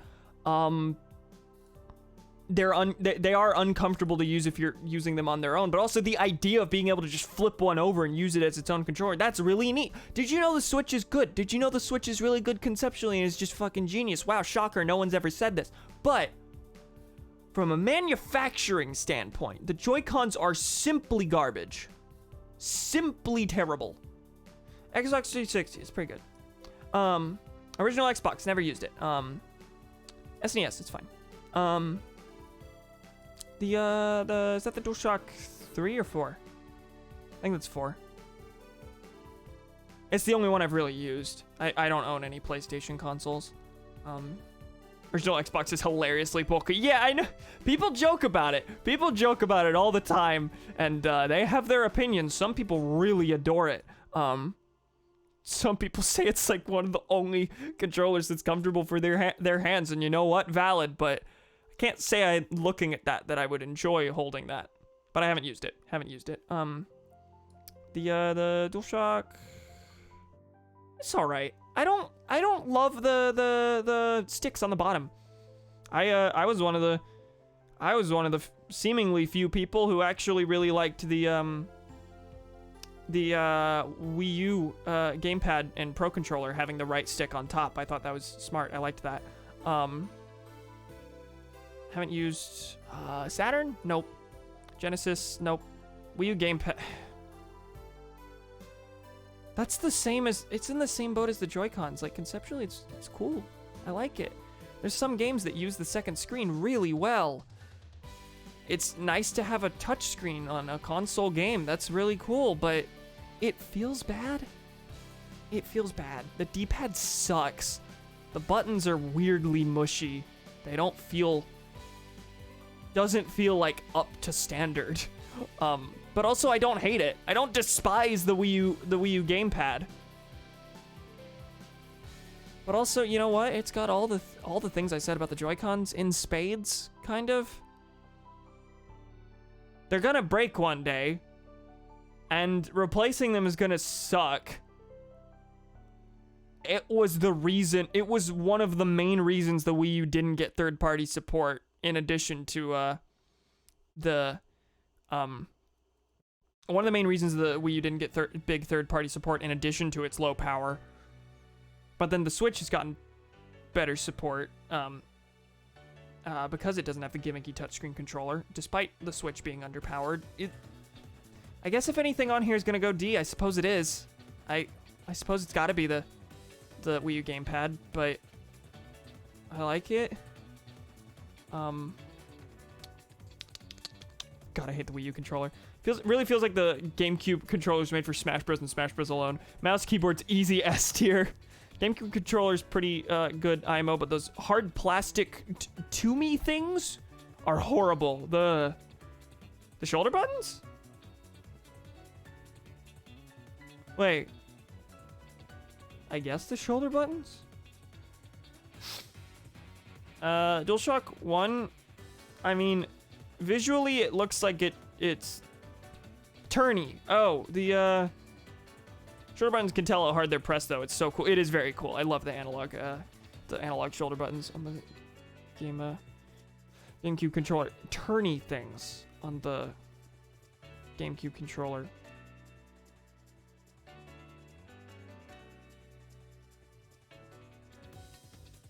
The C-stick? Yeah, I guess the analog sticks are all I'm thinking. That sounds right. Like the little yellow one? Little yellow one? Fuck, I'm stupid. I can't really grade most of the DualShocks, but they seem like fine. They seem to be like functionally identical, except the first one that didn't have analog sticks. Analog sticks, that's it. Okay, yeah. Switch Pro controller is really good. I don't have any complaints, I don't think. Let me hold mine. Nah, it's just good. Just a really solid controller. No complaints at all. Analog sticks are hilariously bad for, like, FPS games, but again, perfect for Smash. Yeah, it's like, yeah, it does feel like it was made for Smash and Smash alone. Okay, skip all these DualShocks. GameCube controller. It's so stupid. It's a dumb controller, but is S tier? It's so comfortable to hold in your hands. I love the analog triggers, but the analog triggers, historically, I've gotten things like stuck under them or something like that because they've gone bad on so many of my controllers. Like, as far as manufacturing goes, there's some stuff about it that I really don't like. But to actually use, it's one of the best ones. Honestly, DualShock controllers, not very good. I never know which playground shape is up, down, left, right. That's a thing for me too, just because I don't use PlayStation. I don't own a PlayStation, don't use them very frequently. I always have to look down to see what the buttons are. Granted, that's kind of true for Xbox controllers as well. Like, I'm just so used to the X, A, B, Y layout, and all of them have different layouts. It sucks. Especially since Xbox and DualShock, both Xbox and DualShock have an X button, and so does Nintendo, and they're all in different places. N64 controller is so bad. Just unequivocally, it's just awful. I don't think anyone's gonna disagree there. I have weird nostalgia for it, but why is it like that? I wouldn't even, if it was utilized a little bit differently, I would probably be a defender of how unique it is. But that left side of the controller is used in maybe 3 games total. There are no games that use the D-pad. Absolutely none. I like the concept of being able to like, you know, on certain controllers in this style that have both an analog stick and a D-pad, like, some people find it uncomfortable to, like, use the D-pad down here and would rather it be up here or something like that, for like 2D games or whatever. In theory, the N64 controller would actually be perfect for that, for games that don't use both. Like, you got a 2D one and you got a 3D one, and if that was utilized well, Would that be ideal? No, but it would at least have a purpose to exist. The N64 has no 2D games. The only games I can think of that, the only game I can think of that uses the D-pad in a major way that isn't just hit it hit it to taunt in a Mario Party or something. I don't even think it was used for that. Is Magical Tetris Challenge. A Tetris game, yeah, you're gonna use the D-pad, you're not gonna use the analog stick. That's it. That's all I could think of. Otherwise, that whole other left side of the controller is just completely unnecessary. So few games use it. Which is weird because, like, the N64 controller could honestly be a perfect, like, surrogate SNES controller. If they released, like, an SNES compilation on the N64, you could use the D-pad and use the C buttons. And it would just be an SNES controller and be perfect. Not perfect, it's still stupid, and look at it, and it's stupid, and I hate it, and why is it like that? But, you know, it has, looking at it, it has some utility that was never actually exercised. The whole left side of the controller is just useless in almost every single game for the system, which is fine, because I'm not saying the N64 desperately needed more 2D games or anything. It was the dawn of 3D. Of course, it's gonna... I feel like... I may have actually read something to this effect. I feel like the reason they made it three-pronged is because they weren't sure if 3D was really gonna take off. So, like, that gave them an easy out to back off if they wanted. N64 controller is why I never got into GoldenEye. Yeah, it... That's one of the few games that uses both, and it's the only one, as far as I'm aware, where you don't use the right side of the controller. You don't use those buttons, you move with the D-pad, and you aim with the analog stick, or vice versa, I don't know. You thought GameCube was bad for shooters, you have not known hell. Oh god, Dreamcast, that makes the N64 look like a masterpiece. The Dreamcast controller? I haven't used it, but, like, it looks fine. The shape is dumb and might be uncomfortable, but, like, as far as the layout goes, it seems fine. I haven't used one though, so I can't grade it. And also, it's got the little screen thing in it, which is neat conceptually. NES controller, it's an NES controller. It's like fine. I don't want to put it on the same tier as Joy-Cons. I feel like Joy-Cons are at least better than the NES controller, but the NES controller is reliable. I'm gonna put NES in C. What was the screen for again? It was like, if I remember, it was like a memory card sort of thing. Never actually played Dreamcast for reference. It was like a memory card sort of thing. Like in the Dreamcast versions of the Sonic Adventure games, you could play the tiny Chow Garden or whatever it was called then, like on the little Dreamcast screen, and you could like take your Chow with you or something. I don't know the specifics of how it worked. What is this song? What is playing? Titled Tempest in Sonic CD. Wii Remote, you know, no complaints, honestly. Wii Remote's just good. Wii Remote's just pretty good. And I like that you could turn it sideways and have it be a completely different thing, and I like that they stuck with that for the Joy-Cons. Like, that's just neat. It's better on the Wii Remote than it is on the Joy-Cons, but, you know, no other controller can you, like, make it a different controller based on different orientations, or, like, just add a bunch of things to make it a completely different sort of controller. Like that's just good. I like it. My only big complaint really is that whenever you're using a classic controller with it, you have to have it tethered to the Wiimote that's basically just sitting there acting as a battery or something like that. That's what it is. And I don't like the cord draping down when you're using a nunchuck, but otherwise it's just real good. And they're manufactured really well. Like, I have no complaints with the Wii Remote. More DualShock. They all seem the same to me. I imagine they're different in manufacturing and have some minor differences, but again, the DualShock 4 is really the only one I've used, and this is kind of just the stand-in for all of them for me. Original Xbox I haven't used. Xbox One's basically the same as the 360. No complaints there. Wow, that was a lot of speaking for, like, ultimately pretty normal list, I think. PS2 one felt the best in my hands. Bought a Wii Zapper. It was used for the demo it came with and nothing else. Link's crossbow bow training, and that's it. I have 2 Wii Zappers because I have bought several people's full Wii collections over the years because people sell them for so cheap. People are like, I just got to get rid of all this stuff that I had whenever my kids were in middle school, and then that's it. I don't want this in my house anymore, and they didn't take it with them. Oh, what's this one? This is Crisis City, right? Man, now I'm starting to acknowledge the songs that are playing. You can also use it in complete song. The Zapper? Really? Okay. Interesting. I'll go ahead and save this one. First, any complaints? S is correct. A is correct. B is... Yeah, that's about how I feel, I guess. I guess that's how I feel. I want to put the Joy-Cons higher, but I can't in good conscience do so. Yeah, okay, we're gonna save this one. Let me go ahead and screenshot it. Controllers. You gonna do MCU or Joker? I'm gonna do a joke list. So that was controllers. I guess I meant to link the past two in case anyone wants to do them. Feel free to show me yours if you want.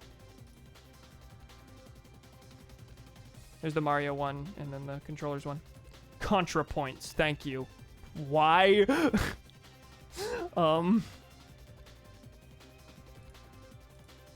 Tier list. The tier list of tier lists. The tier list, tier list, tier list, tier list, tier list. Tier list of tier lists.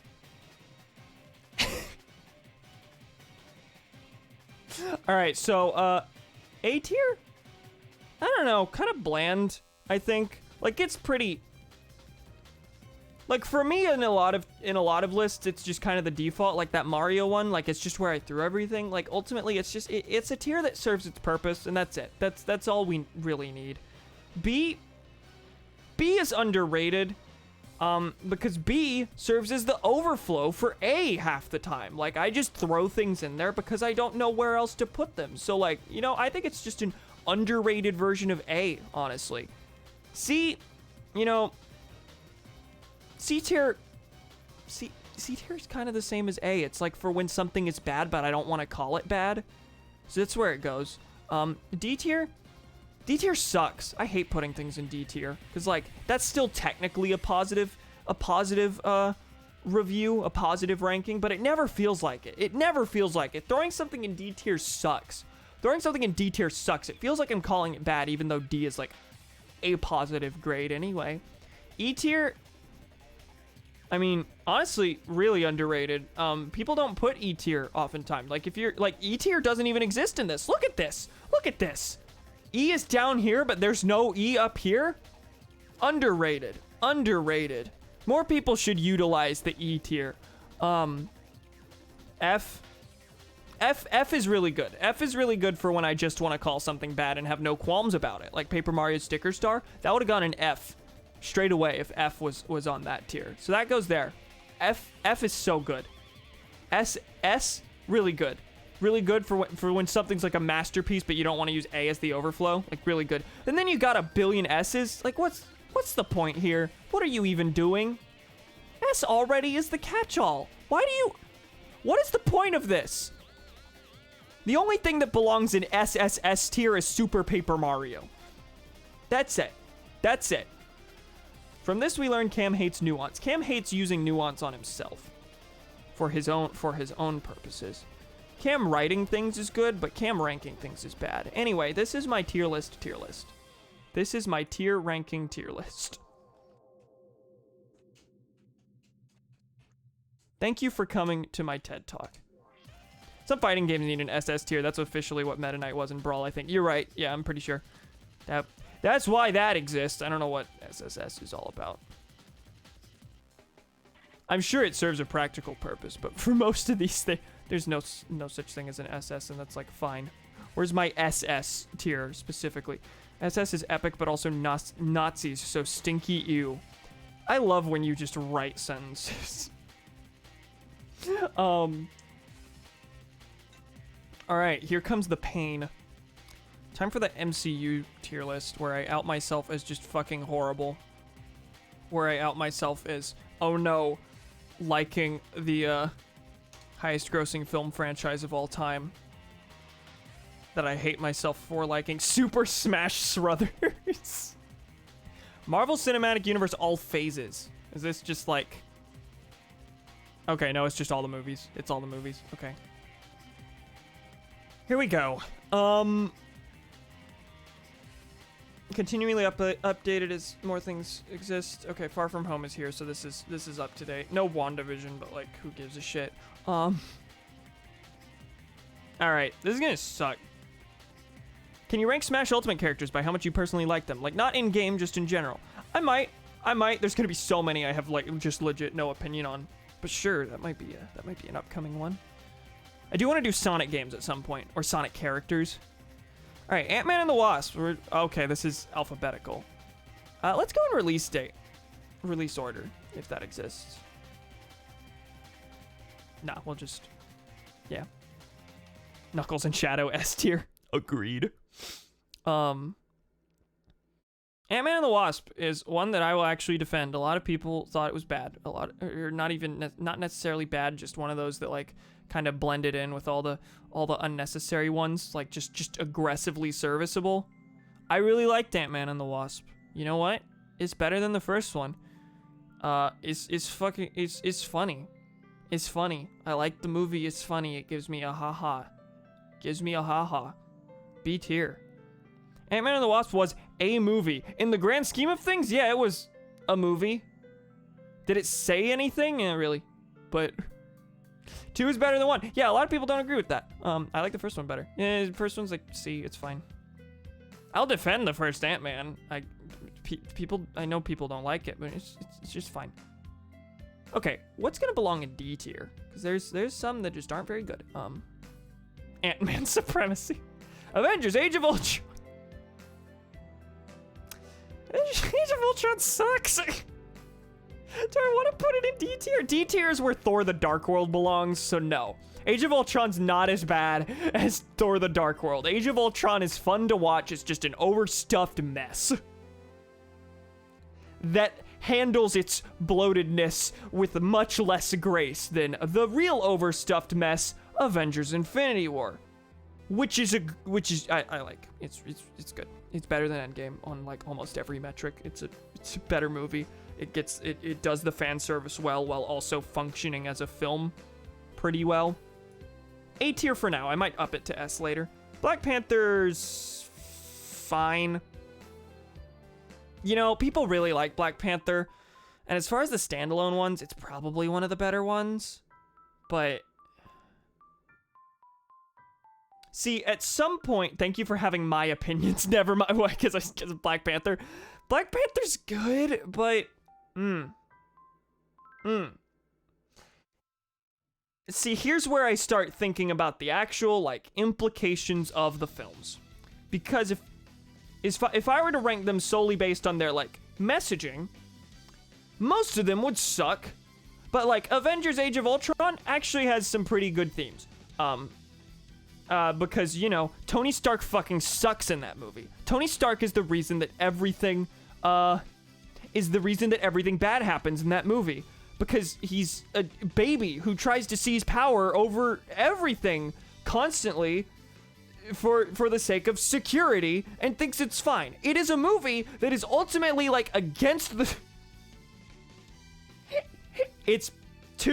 It'd go too far to straight up say this, but it's borderline like against the security surveillance state. Like that, if this has a political message, it is that is bad. And it comes right off the heels of a better movie, Winter Soldier, which is also that, but far more directly. So messaging-wise, Age of Ultron, pretty good. But we'll get into that later. We'll get into the whole surveillance state thing later. Black Panther is... It says something. It goes out of its way to say something. And some of those things are good. Like, Killmonger sucks because he's an imperialist, but all of his other grievances are pretty good. his criticisms of Wakanda, the fact that they've been fucking stepped on for years by countries like the US, is going to necessitate backlash. Like, that's all fair stuff. And then you get into the territory of like, okay, but the fact that he's an imperialist, do you think they threw that in there as an actual critique of imperialism? Like, don't fight imperialism with imperialism? Or you think they threw that in there just to make it so that Killmonger isn't just the correct one? Because people love Killmonger. People cling to Killmonger and say he was correct the whole time. But then, no, he straight up says the sun will not set on the Wakandan Empire. The dude sucks. But at the same time, so many of the other things he says are correct. So, like, what's the movie trying to say there? I'm torn between the movie being anti-imperialist and the movie just throwing in, like, him being bad in certain ways to distract from the fact that otherwise he's correct. But it's also the only one. It's also the only one where, if you agree with Killmonger, you're probably a new Black Panther Party member. New Black Panther Party sucks monkey ass. I know you didn't mean anything by it, but can we use a different animal than bull testicles? Okay, there you go. But I don't know anything about the new Black Panther Party. Yeah, that was unfortunate. You know what? Black Panther, I'm gonna put in B at least, because it is the only Marvel movie that acknowledges that the villain does have some points to make. T'Challa, the end of the movie, T'Challa, like, actually takes some of Killmonger's words to heart, in terms of, like, making Wakanda not isolationist. Like, he puts that into policy. The hero learned from the villain.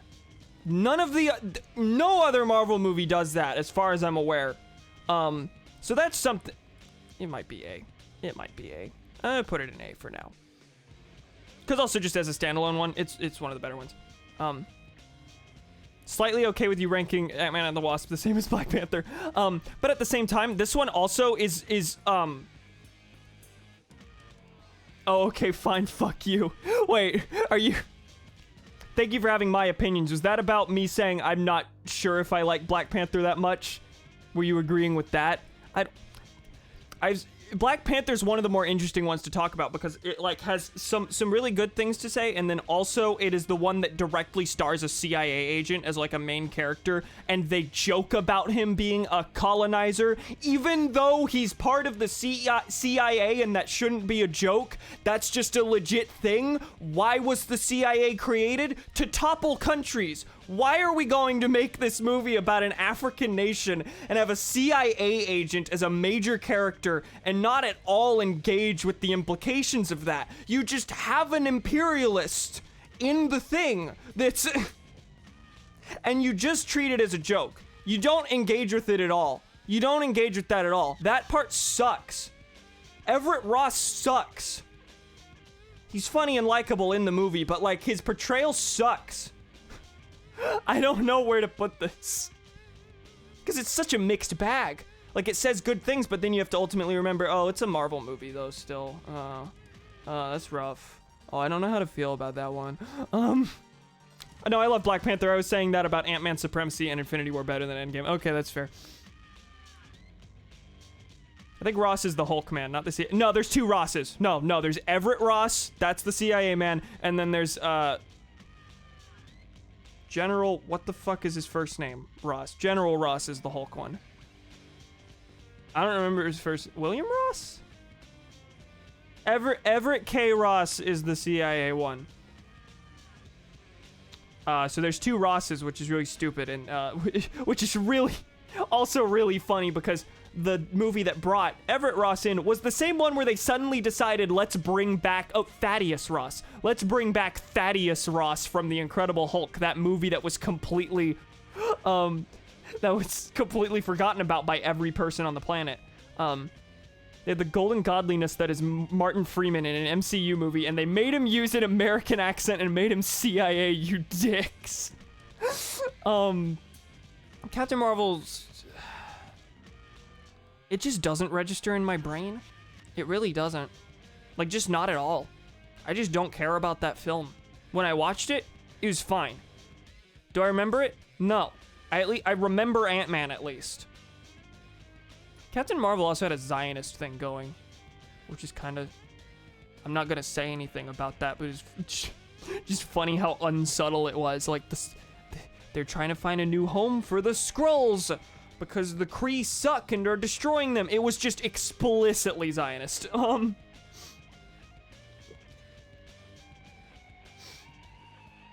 Jake just sent me a picture of a trash can. Think about why that could make me angry. Was it a trash can that looked like that? You know what I mean by that, because we all know. Among Us. Captain America: The First Avenger is pretty alright. It's alright. Captain Marvel is one of the only Marvel movies I thought was bad while watching it. See, that's true. None of these, in the midst of watching them, am I like, this sucks. Like, none of them. Like, all the criticisms that can be made of Marvel movies, I share. I share the vast majority of those criticisms. But also, like, they're very good at making them serviceable. They're very good at making them competently. So, like, all of those criticisms, I start feeling after watching them. As I'm watching them, I'm like, ha ha. Rich man said snarky. Ha. These are great. And then the credits roll and I'm like, oh, that was aggressively imperialist. That kind of thing.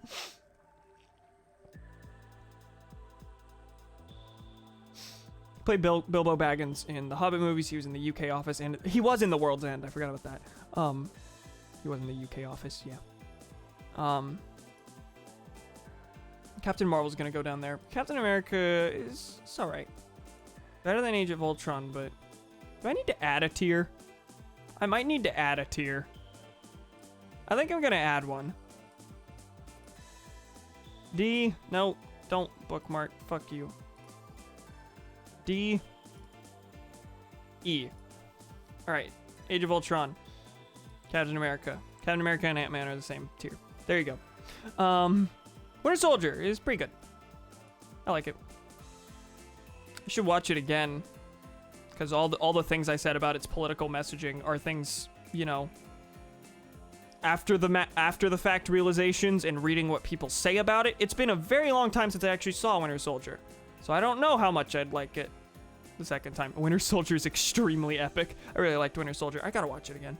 Civil War, I like. Civil War is supremely fun to watch. It's one of the better ones in terms of viewing experience to me, but at the same time, it's very clumsy at times.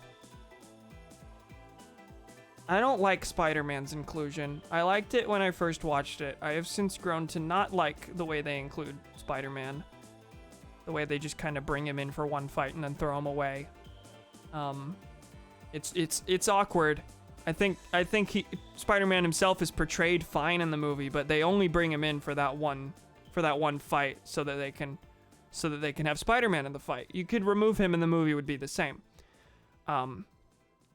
Meanwhile, Black Panther is introduced in Civil War. Not Black Panther, he's introduced here, and he's done really well. He goes through a whole ass character arc. He's one of the side characters, and he gets an actual character arc, a thing Marvel never does.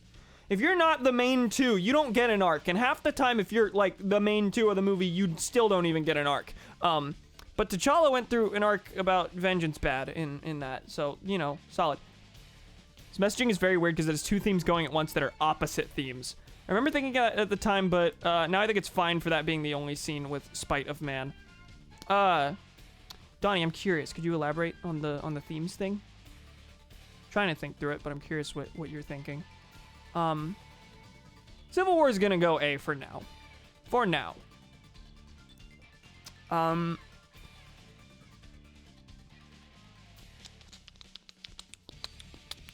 Civil War is rough in part because, like, by the end, I do think it comes out on Cap's end with, you know, the oversight, but it presents both Iron Man and Cap as right in different ways. Yeah, it does afford a decent amount of nuance to both sides, but it's to the point that it doesn't really definitively take a side, I don't think. It takes a side later.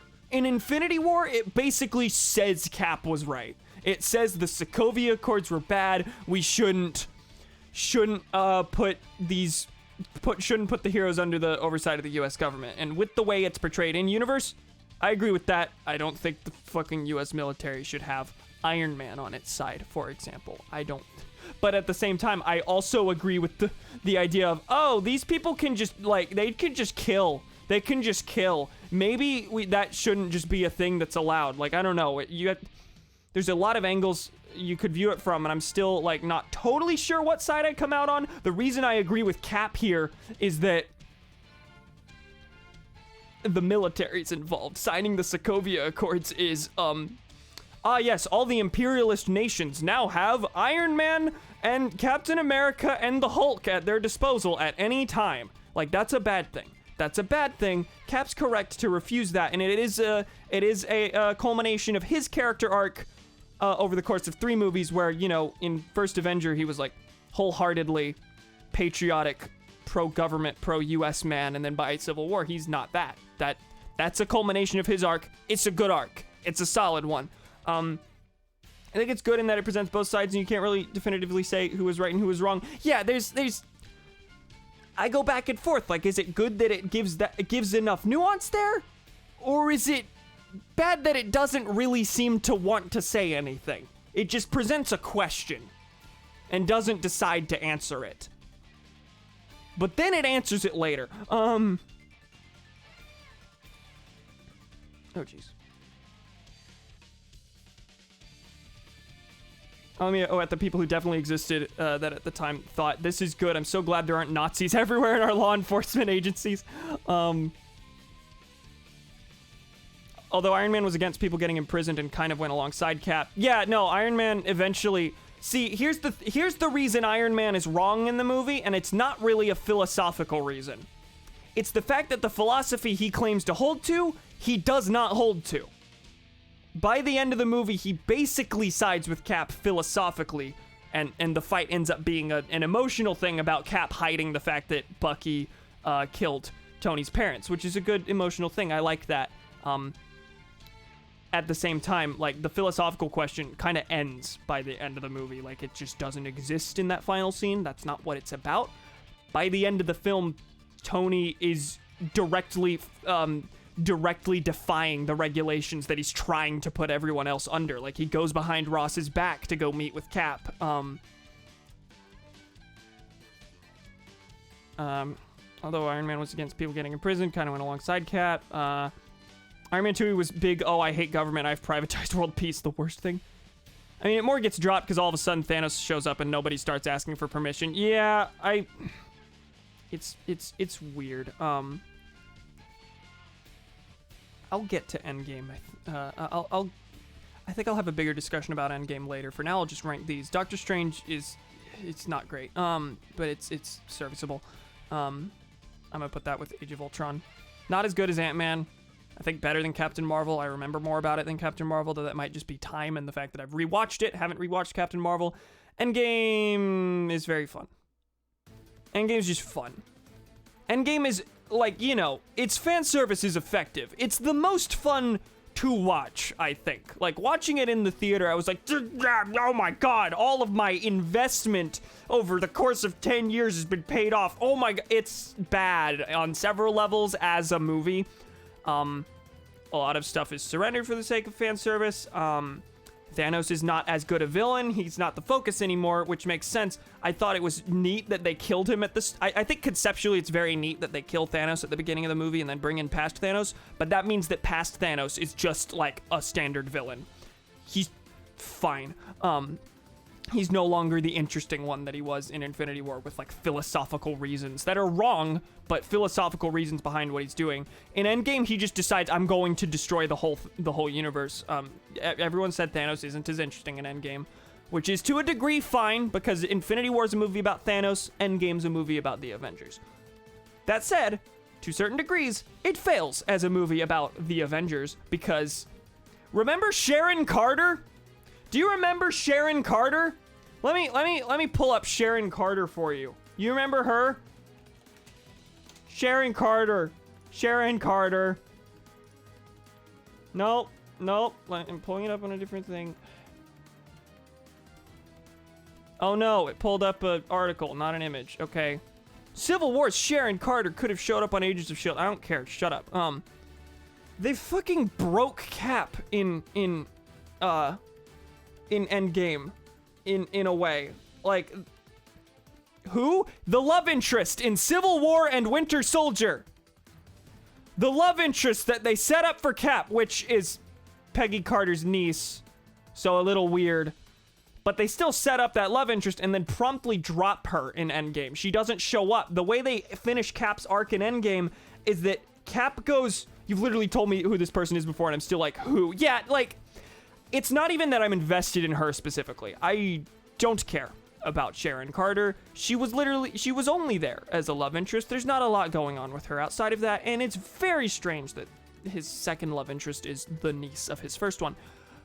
It's more fitting for him to go back and be with Peggy at the end of Endgame. But also, wowza, he just fucking abandoned her.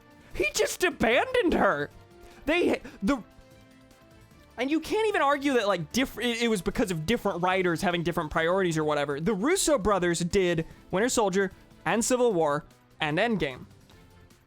So the Russo brothers were the ones who set up Sharon Carter as this love interest for Cap, and then promptly decided they no longer cared about her, and instead had him go back in time to live his life with the one who died. Which is, I've mixed feel, like, that's just bad. I think that's terrible. I think it's bad that they dropped this thread. That's just, it's very clumsy. It wasn't a good decision.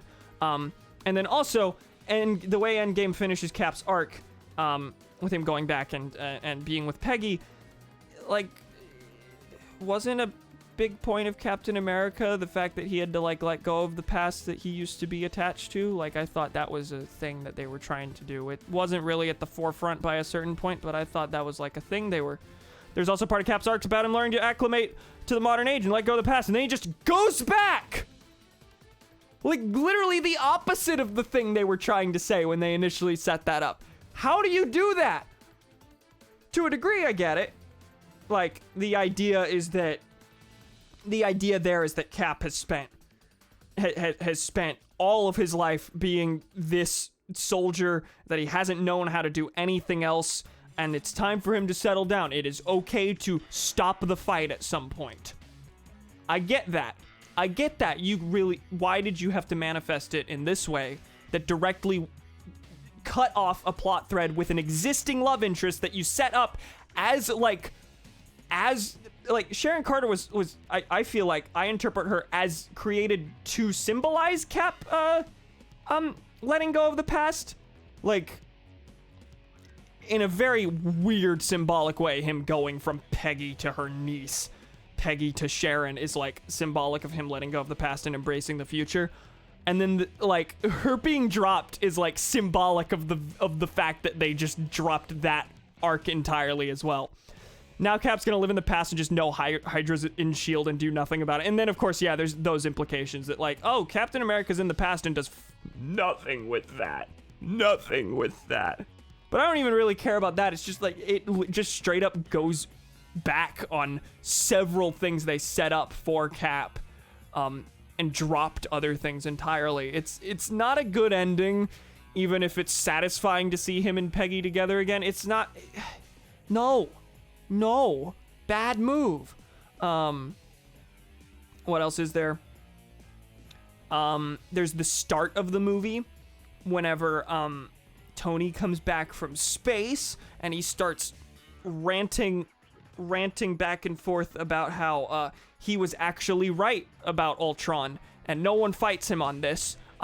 That Ultron was a necessary thing, that this security state he was planning on building was a completely necessary thing because Thanos showed up eventually. He was trying to stave off something worse. I don't remember what quote that was from. he was the one who knew Thanos was coming, and Ultron was a stepping stone to that to protect from Thanos. And in this, I watched a Jack Saint video about the ideology of the MCU, so I'm going to start just directly cribbing from that. The MCU is a franchise of infinitely growing threats. You have to make each threat successively worse in order to keep the stakes high, I suppose, unless you, like, drastically change the formula, which they should do. And because of that, a security state, overstep in freedoms similar to that Tony is suggesting and worked toward in Age of Ultron, that fits this world. Because there are threats as big as Thanos. There are these big things. It's not, as portrayed in universe, it's not like an excuse to take over a country, use them for profits or anything like that. In the real world, that kind of state is a bad thing. It's just encroaching on freedoms. But with the way this world is structured, it's a justified thing because Thanos is an inevitability that they have to be prepared for. And Tony goes on this big ol' rant about how Ultron was necessary, that he hadn't learned from his mistakes in Age of Ultron. No, all this just served to prove him correct. And they don't do anything more with that. His rant is basically framed as right. Like, it's basically just like, I don't think whenever you're watching that scene, you're supposed to be like, Tony, shut up, Tony, shut up. There's these other, like, philosophical concerns. You're supposed to be like, no, you were right. Because this didn't happen, half of the universe's population is gone. Wow, we should have had an Ultron. We should have just done it better. And what does that directly go against? The message of Age of Ultron and the message of Winter Soldier. It's two different philosophies that are directly clashing against each other in movies that were both made by the Russo brothers. Movies that are both under the Avengers umbrella. It's a little rough. It's a little rough. By the end, Tony's basically proven correct on all the concerns that he had, which is not good because Tony Stark is not good politically. This is the 1 in 14 million that won, and he didn't get to build a security oligarchy, so he's still wrong. There you go, technically. What is the song playing? Dragon's Lair from Sonic and the Black Knight. Guardians of the Galaxy Volume 2. You knew I was going to put it there. You knew I was going to put... Both Guardians are up there. You knew that. You knew that. Guardians 1 is A. Guardians Volume 2 is very good. It's the one that easily has the most heart to it. Like, it's a movie that's directly about the fact that basically every member of the Guardians is, like, comes from some sort of abusive past, and it's really good. It's really, really good. The way it portrays Yondu, I think, is really good because it doesn't sidestep the fact that he was abusive toward Peter Quill in his childhood. Nebula and Gamora go through this thing where they realize that the reason they've always hated each other is because they were pitted against each other by their abusive father Thanos. Like, it's just solidly really good, really solid arcs. Everyone comes from this abusive past, and it directly deals with that, and it's probably the most. It's got the most heart. It's got the most heart, and, like, one of the most unequivocally good messages. One of the most unequivocally good set of themes. The closest there is Winter Soldier and Age of Ultron. Guardians is so good. And it'll all be ruined because the next Guardians movie is all about getting Gamora's memory back. We'll see how that goes. Iron Man 2 is... Okay, what are the messages of Iron Man 2? Because when you're watching it, you hate it, but... Iron Man 2 is down here. I hate to put Captain Marvel at the bottom, because there are ones that are worse. Like, I don't think people, like, just agree Captain Marvel's the bad one. Like, Iron Man 2 and Thor the Dark World are the ones people bring up, but... Iron Man 2's messaging is don't drink. Yeah, I'm trying to think of absolutely asses. Are there things I like about it? Am I putting it in D tier just because I feel like I have to?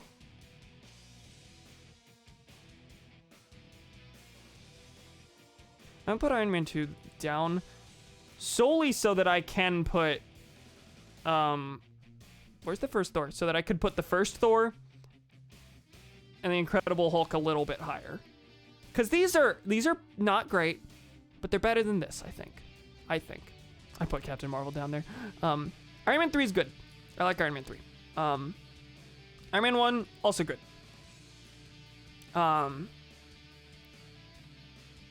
Now Iron Man 1's messaging's a little muddled and not great.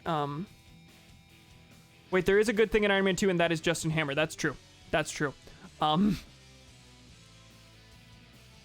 Man 3 is good for Tony's character arc. It's a shame that they threw that away in every subsequent movie. Iron Man 1, it's good setup. Shows that Tony Stark sucks from the beginning. And he goes through, the arc of, hey, maybe weapons manufacturing is a bad business to be in. The unfortunate thing is that the reason it lands on that isn't because these weapons are being used to kill civilians in other countries. It's because, oh no, they fall into the hands of terrorists.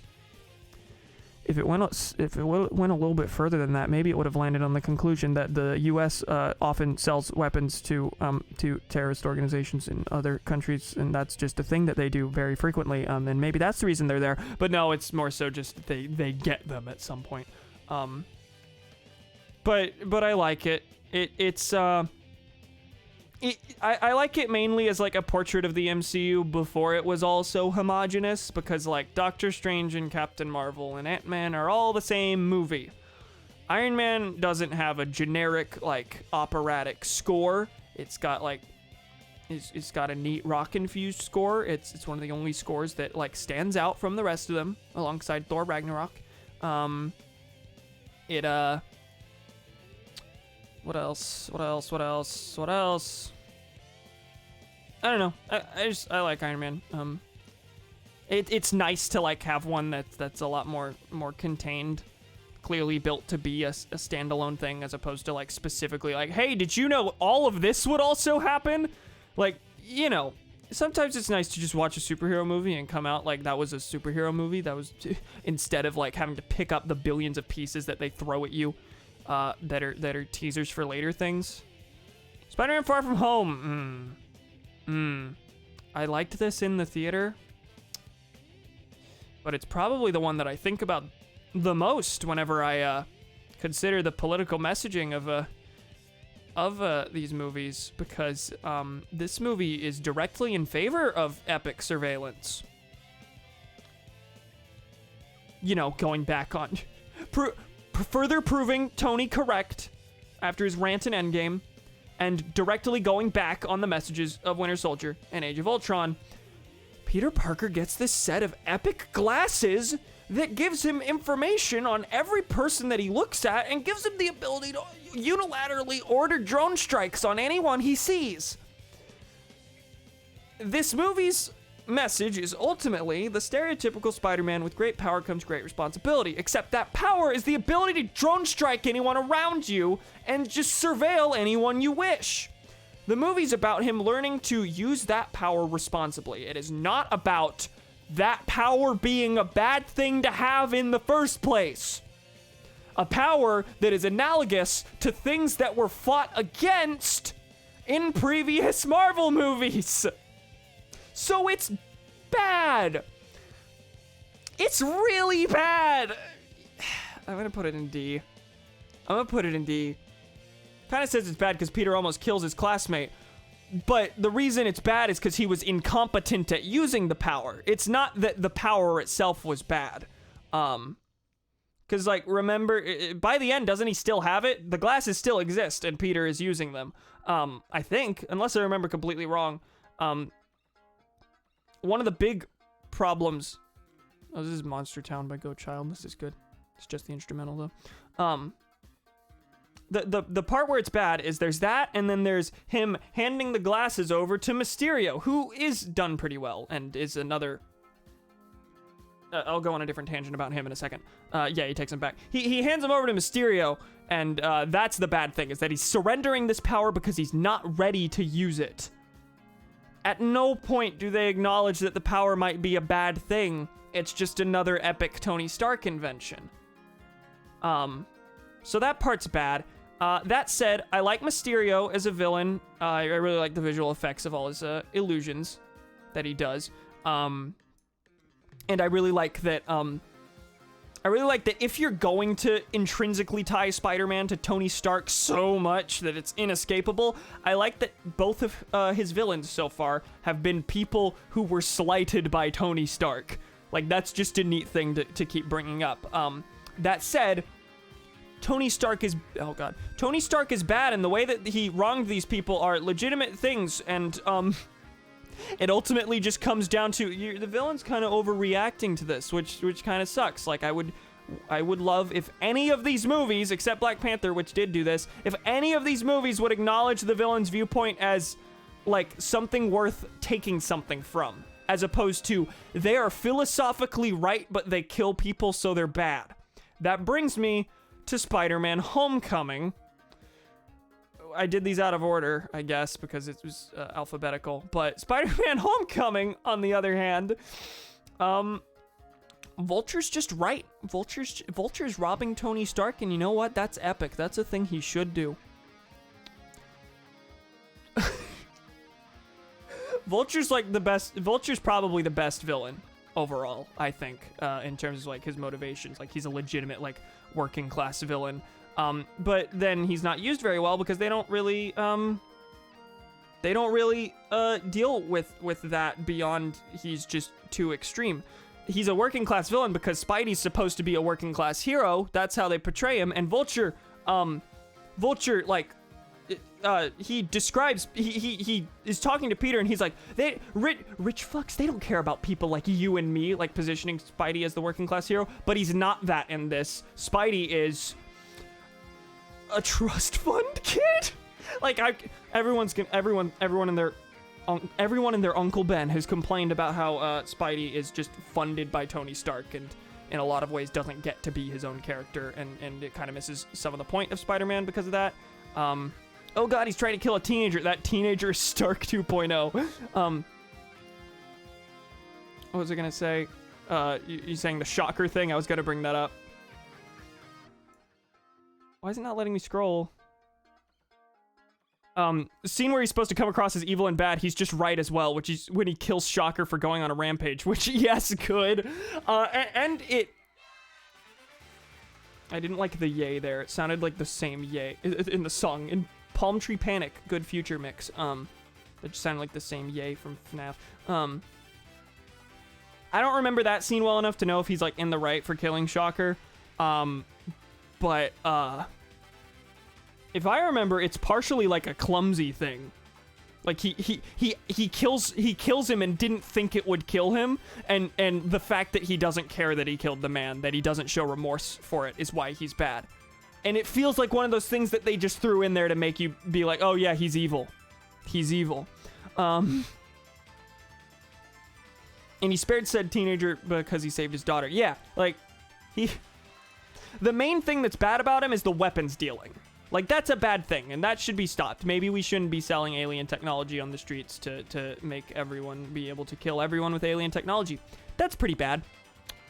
Robbing Stark? I don't care about that. I don't care at all. Everyone recognize the first Spider-Man movie props... Oh, God.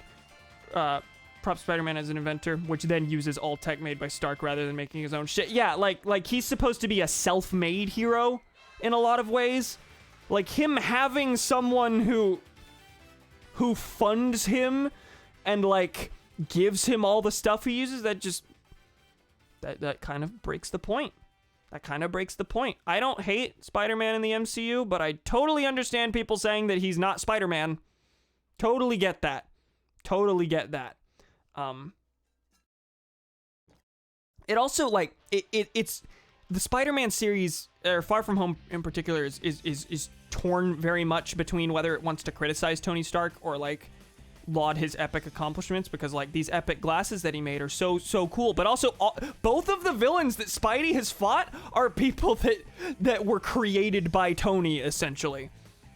And Iron Man 3 deals with that. Iron Man 3 is about a villain that like Tony slighted in the past, back when he was like just ultra horrible rich human, and it's about him like confronting that part of himself. The villain is him.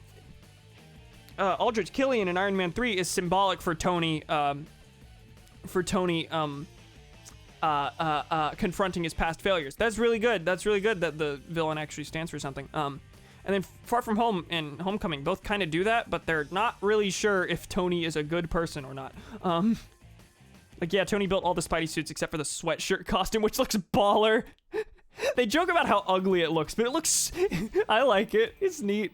Spider-Man 2 tries to fake Mysterio as a hero, but I really just wanted them to make him a hero, and the twist was a surprise villain. That would have been neat. That would have been neat. Also, Far From Home was the first time they did a fake out on the multiverse thing, because we all know they're going to do a multiverse thing eventually. I didn't expect it to become a trend, that they would keep faking us out on it before they actually bit the bullet and did it, because WandaVision spoilers up ahead.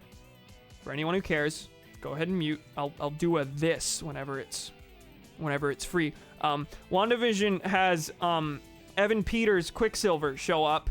The one from X-Men, but it's not the same character. It's just Evan Peters playing a guy who is given Quicksilver's powers and is later revealed to be just a dude in the village. So that was clearly a fake out. That was a setup that the X-Men universe was going to be brought in, and then they said no. They said no. To a degree, I respect it, but I also understand people being frustrated by that. Who gives a shit about MCU post-Endgame? Yeah, it's so hard for me to care. God,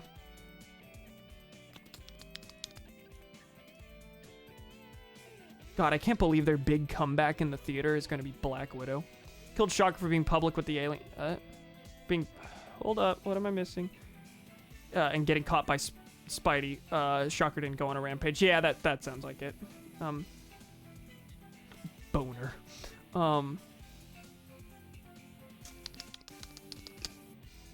Their Infinity War is going to be the Secret Invasion stuff, which I don't see being very good. Yeah, they're definitely building up to a Skrull thing, while also building up to a multiverse thing, so that's weird. Skrulls were brought up in the post-credits of Far From Home. Skrulls were the main thing in Captain Marvel, which was kind of the... It came out before Endgame, but it's really... I view it as the start of Phase 4. And then a Skrull shows up in Far From Home, and then a Skrull... Spoiler alert. I already basically spoiled it. Skrull shows up in the end of WandaVision as well. WandaVision spoilers over. Avengers is good. It's good. It's not as good as Infinity War. This is a movie that doesn't really say anything. What are the themes of the first Avengers? I don't really think there's much of one. Just throw a bunch of powerful people together and then they fight aliens. To do a thematic analysis of it it's probably the least thematic of all of these in a way. Anyway, I didn't actually grade Homecoming. Homecoming's good.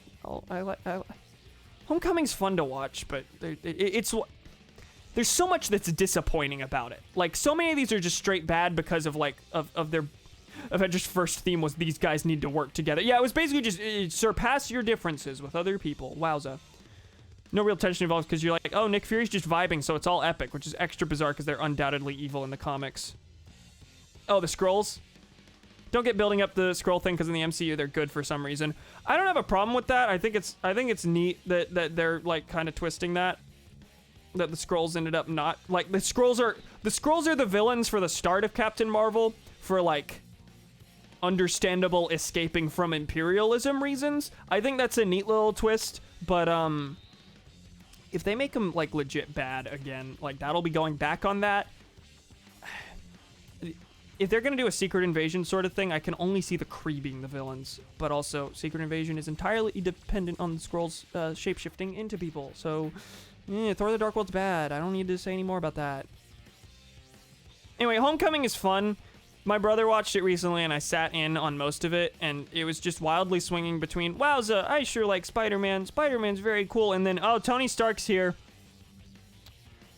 Oh yeah, this has, as far as, I don't know why Spider-Man specifically feels so different compared to all the others. I think it's just because he's so intrinsically linked to Tony Stark, but like Captain Marvel and Doctor Strange don't feel like they're overwhelming you with the references to other movies. Spider-Man Homecoming both feels neat in its extra references and very overbearing. Like there's the thing in the high school where it shows that Captain America at some point in time filmed like high school PSAs, and that's just a funny little bit of world building. I like that, and it was clearly like back when he was before he went through his arc when he did side with the government. And I like that the gym teacher's like, yeah, I'm pretty sure this guy's like a war criminal now. Like that's a great line. I adore that. I adore the inclusion of that Cap thing. But then there's other stuff it just feels overbearing. Like I think the first fight that Spidey stops in the movie is a bunch of was it Vulture's guys, or was it a bunch of just generic bad robbers? And they were all wearing like Avengers masks as disguises, and it's like, we get it. We understand this takes place in the MCU. I get it. Please let Spider-Man breathe as his own character with his own sort of world. And Ragnarok is last and perfect film. Just 10 out of 10. It is not a perfect film, but it belongs up there. Ragnarok is good because it is more a Hulk adaptation than a Thor adaptation, and it blows my mind that they pulled that off. Like, this is an adaptation of Planet Hulk, which is a a comic arc, but also I think a made-for-TV movie that I watched as a kid, and my dad really liked. The movie was like fine. I don't know how people thought of it, but this is a Planet Hulk adaptation more than it is a Thor movie, which is really cool. At the same time, it still feels like a part of the Thor universe while being wildly different. Like people have said over and over, this reinvented Thor. It saved him. Otherwise, Endgame would have been the end of him. Like, no questions. They would have done Thor's third movie to finish off the series, and that would have been it. You wouldn't have needed to take him past Endgame. But the people like this Thor so much and the stuff they set up in this movie that he's getting a fourth one. He's gonna be the first MCU hero to get a fourth movie. Even though his first two are almost universally agreed to have sucked. Ragnarok is very good. It's funny through and through. It's super vibrant. Its aesthetic is very unique compared to the rest of the MCU. It's got a score that isn't exclusively just opera. Strings. Oh, what's the song? Stipulation by Go Child, also good. That was an instrumental of a full song.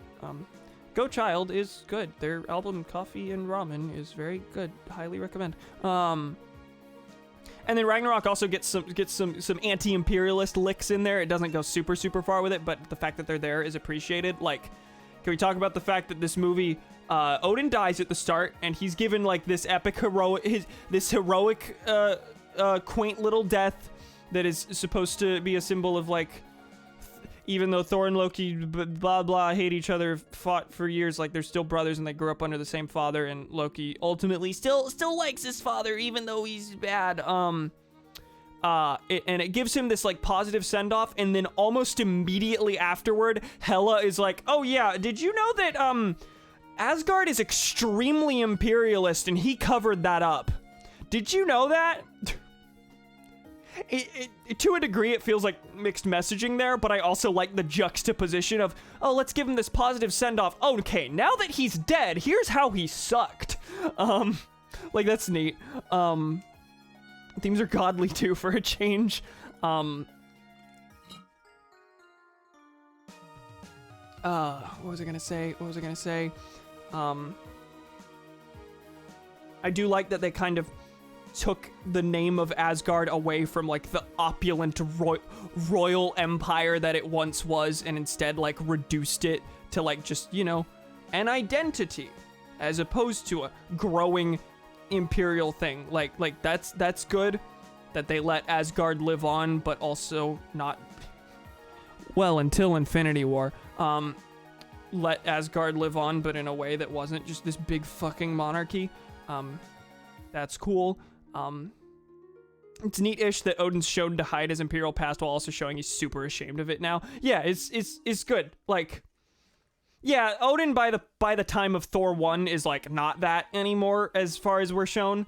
So like, it's neat that we're shown that he's grown past it, but we're still gonna acknowledge those flaws. Like that's pretty good.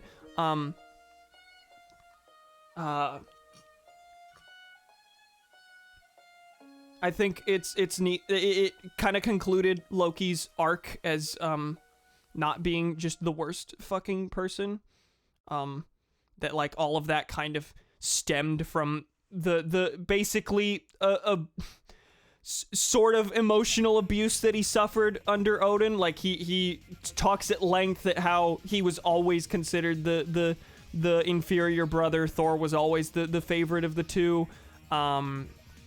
And Odin, like, hid Loki's frost giant past from him instead of being upfront about that. Like, that's shitty to do. Odin was a shitty father to Loki and Loki specifically. So it's understandable that Loki is the way that he is. While also growing under, like Loki's also, like, super imperialist and authoritarian. And to a degree, it can be said that probably came from Odin. Because Thor was that at the start of the first Thor. Loki underwent a pretty good arc, and then they reset it. Yeah, okay. Let's go through this. I spent a lot more time on this list than I intended to, but Guardians 2, Ragnarok, Exposer S. Yep, I'm gonna stick with that. Infinity War A. Yeah, pretty solid. Civil War, Winter Soldier, Guardians 1, Iron Man 3, Iron Man. Do I want to move anything down here? I don't think so. I want to... Avengers Endgame... no. Avengers Infinity War is so close to S because it's one of the most fun to watch. The fan service lands. It does a shockingly good job at juggling its 20-plus character cast.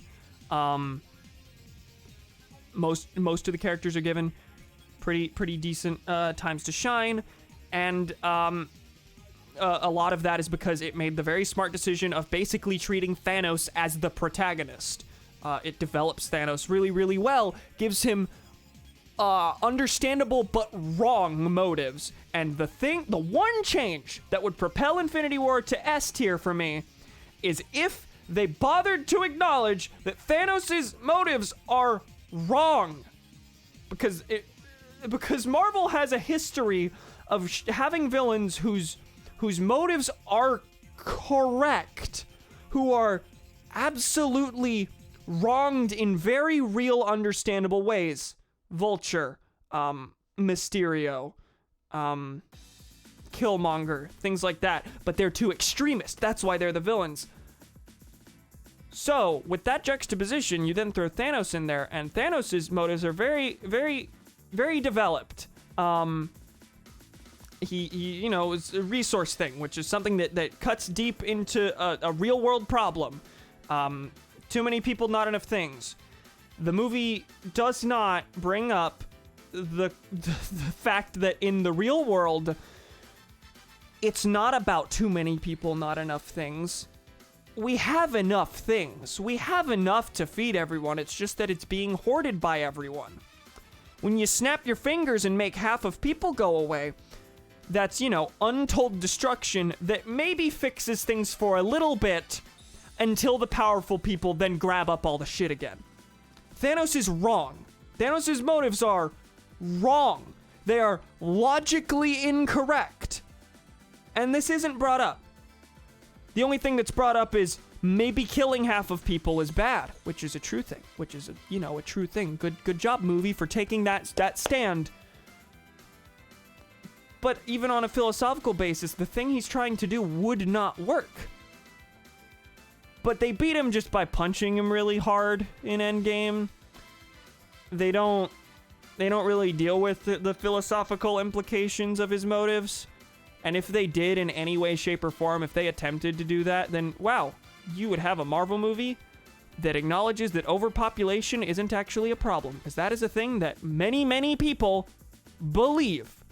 Many, many people believe is that we just have too many people. That is not it. It is that billionaires hoard everything. Wealthy countries hoard everything. The US has the ability to save many, many developing or undeveloped countries that suffer a lot. The US and the UK are getting the majority of the vaccines, while African countries are given the table scraps or nothing at all. It is not a matter of there being just too many people. It's a matter that the people who have the stuff aren't giving the stuff away. That's why people don't have the stuff. If Infinity War brought that up and, like, was a big budget movie that refuted the overpopulation argument, holy shit. Holy shit. That would, like, in some small way, forgive a lot of the garbage that they say in the other movies. But instead, they gesture at it by including Thanos' motives at all, but it doesn't refute them. It doesn't attempt to do that at all beyond the idea of killing half of people bad. It would just be nice if it had that. That's a missed opportunity, in my opinion. And it would put this in S tier. Because otherwise, expertly made movie, it's the only one to end on, like, just really, to end on, like, just really dismal circumstances. The ending of Infinity War is great. All the fan servicey stuff lands. Thor is portrayed the way he was in Ragnarok, and therefore Thor feels like a good part of the Avengers movies instead of just kind of there like he does in Age of Ultron and the first one. It juggles its large cast really well, but it doesn't bother to refute Thanos on an intellectual basis. You just punch him really hard. Endgame kind of brings that up, but instead of billionaires stealing everything, it's gangs. Yeah, that was that the thing that Hawkeye was fighting against at the start of the movie? Is that what that was about? I don't specifically remember the backstory behind that. But then at the same time, Endgame also... Infinity War should have ended with the Avengers eating shawarma! At the same time, Endgame also says Thanos was right in a very small way. As part of Cap's whole gotta look on the bright side outlook, he there's a conversation early on with Black Widow where he says, I saw whales or something. I saw whales at the harbor when I was coming in today. Didn't used to see those. Pollution's like clearing up because there's fewer people to pollute it. The oceans are clearer, and it's like, okay, I get that you're characterizing Cap there, but let's not go the route of with fewer people we'd be less environmentally fucked. Can we not justify it in that little bit? I don't think this movie's equipped enough to handle the nuance of that without just saying Thanos right. Hawkeye gestured at it, but they also had a scene of people talking about how shit sucks on Earth. Was that the Cap and Black Widow one? There's just little moments where they gesture at Thanos being, like, logically correct, but wrong because of the emotional toll.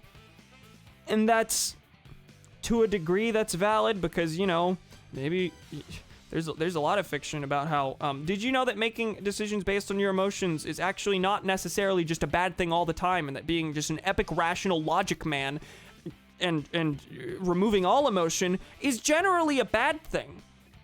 It's a bad thing and leads you to treat people as not people. That's what, what was I thinking about? No, there's something. To a degree, that's part of what the Star Wars prequels are about. Jedi are like, don't let emotion influence fucking anything, and as a result, Anakin didn't know how to manage his emotions and therefore became Darth Vader. The best Jedi in Star Wars are the ones who stay true to certain Jedi principles, but still let their connections, attachments fuel their decision making. Kanan, Jarrus, and Ahsoka are fucking great. So, you know, if that was just the face of it in Infinity War or in Endgame, where like, hey, Thanos was correct from a logical standpoint, but that doesn't make him right because the emotional toll is so much to bear, that that'd be neat if it was in a situation where he was in fact logically right. He wasn't, though. From a logical standpoint, Thanos was still wrong because billionaires be hoarding. Anyway, I'm gonna grab this. I think this is a pretty good list. I think this is a solid one. I think I graded these all right. MCU. We're done here. Anyone else got lingering MCU thoughts?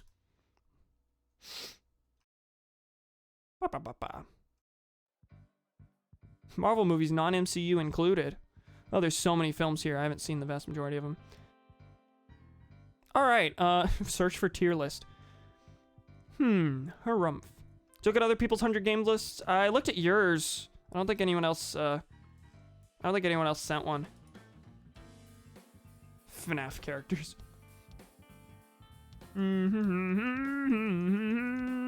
Video games templates. Let's just click that. See if there's more. Nintendo games tier list for all franchises. Let's go Sonic games for now. No, I did. I posted one on the Discord. Oh, okay. I don't know if I want to do a political one. I don't want to, like... I mean... Unless it's purely a joke one. Rank presidents and put them all at F tier. You know what? Fuck it. Presidents tier list. We'll do Sonic later. Failed presidential candidate tier list. That's a good one. Okay, we got... Oh, this is old. This doesn't even have Trump on it. How old is this one?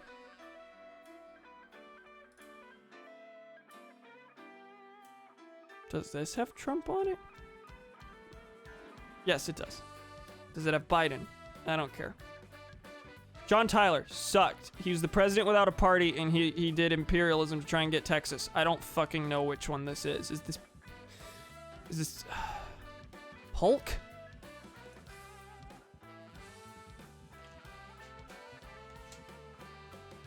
That's Polk. He sucked for the exact same reason as Tyler. Who the fuck is this one? Andrew Johnson. He's... Hey, hold up. Trump's image is cropped fucking horribly.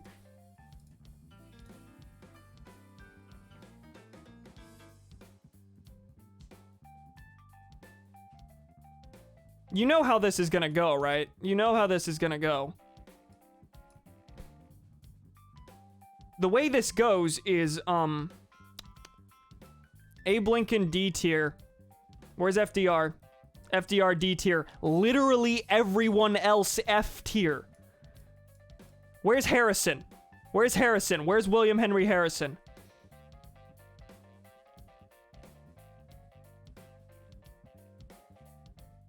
There he is. This is just the same joke everyone has made about presidents. They're all terrible. Like, just none of them are good. Teddy's maybe D. Well, if Teddy's D, that pushes these two up. Because Teddy was extremely racist and imperialist. He was just based on domestic economics. That's it.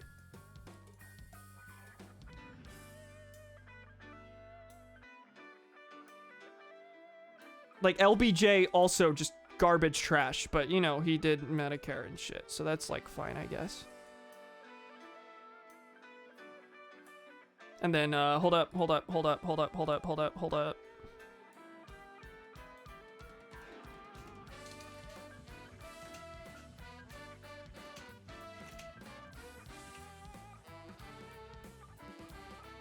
Where is he? There he is.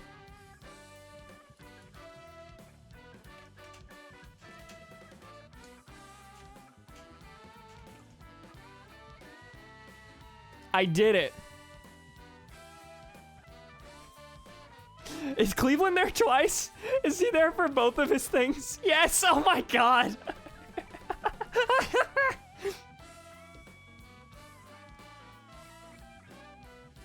Put Trump and Obama in the genocide row for Yemen. See, that's fair, but people don't, like this is a most. This is like, people know Andrew Jackson as the genocide president. The genocide president. Like, those are... Trump and Obama's actions are fucking horrible, but they're unfortunately, like, accepted for the most part. Like, this is just a thing presidents do. Like, even liberals, like, who are mostly accepting of the powers that that presidents have, hate Andrew Jackson with a passion for the garbage he did. And like, genocide is a very specific definition where, like, you're targeting a group of people specifically for being that group of people.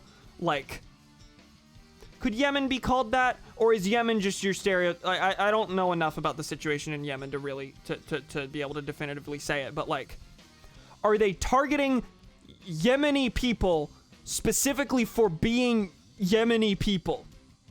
Because Andrew Jackson targeted Native Americans for being Native Americans. That was the thing that he did. He was specifically targeting Native Americans, not people who happened to live in a certain spot. Now, you can argue whether or not that's semantics.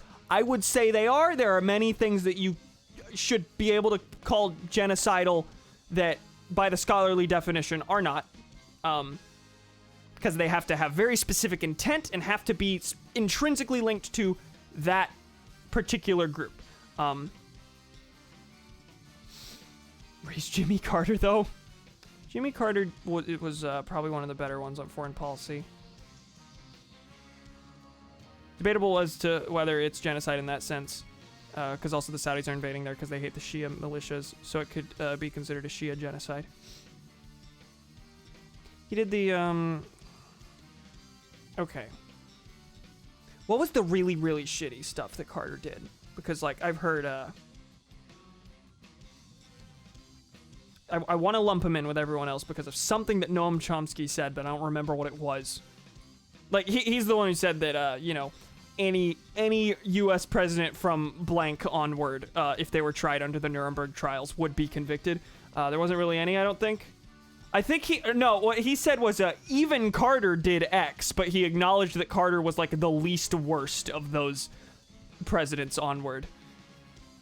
Jimmy Carter was the possible exception.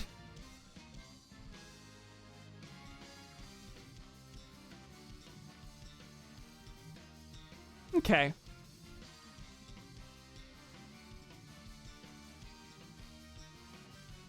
Let me actually look that up. Hold up. Noam Chomsky, Jimmy Carter.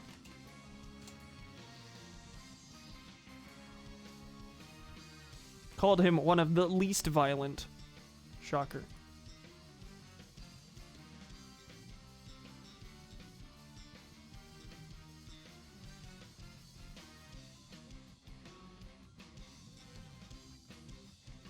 Oh, he also said that Carter was probably the first one to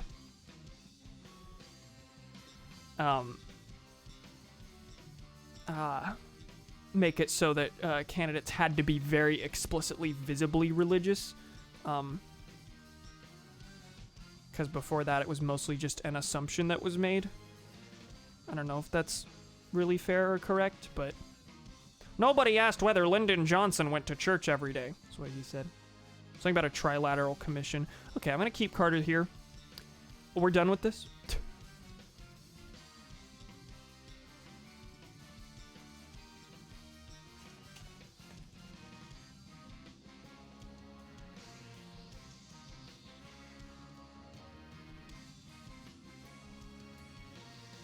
I'm saving it now, presidents.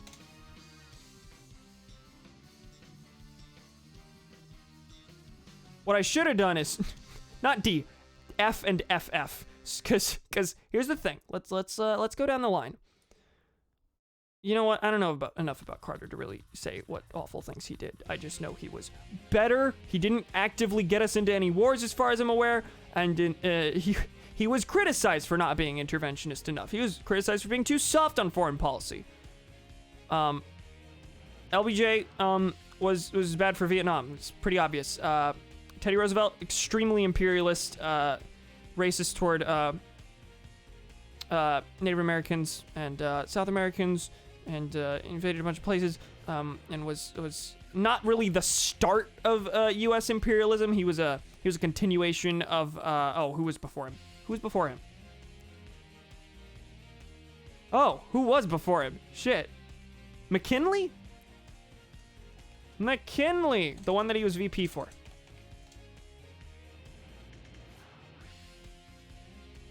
Yeah. McKinley was really the start of U.S. imperialism, but then Roosevelt did the Roosevelt corollary to the Monroe Doctrine, which was like, hey, so you know how Monroe said that we're gonna protect all these countries? Yeah, well, I'm gonna add to that and say we actually have the right to invade them for any fucking reason we want. And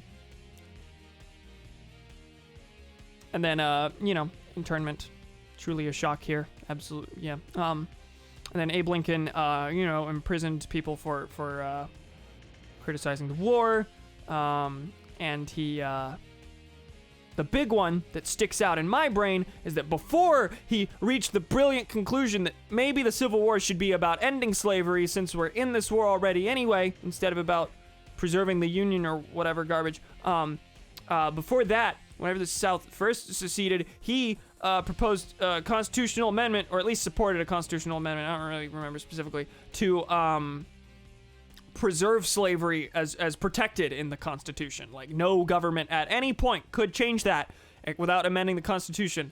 That amendment died, but he's considered anti-slavery warrior by people who don't know any better, but he tried to enshrine slavery in the Constitution as a last-ditch effort to get the South back. And that's bad move, bad gamble, buddy.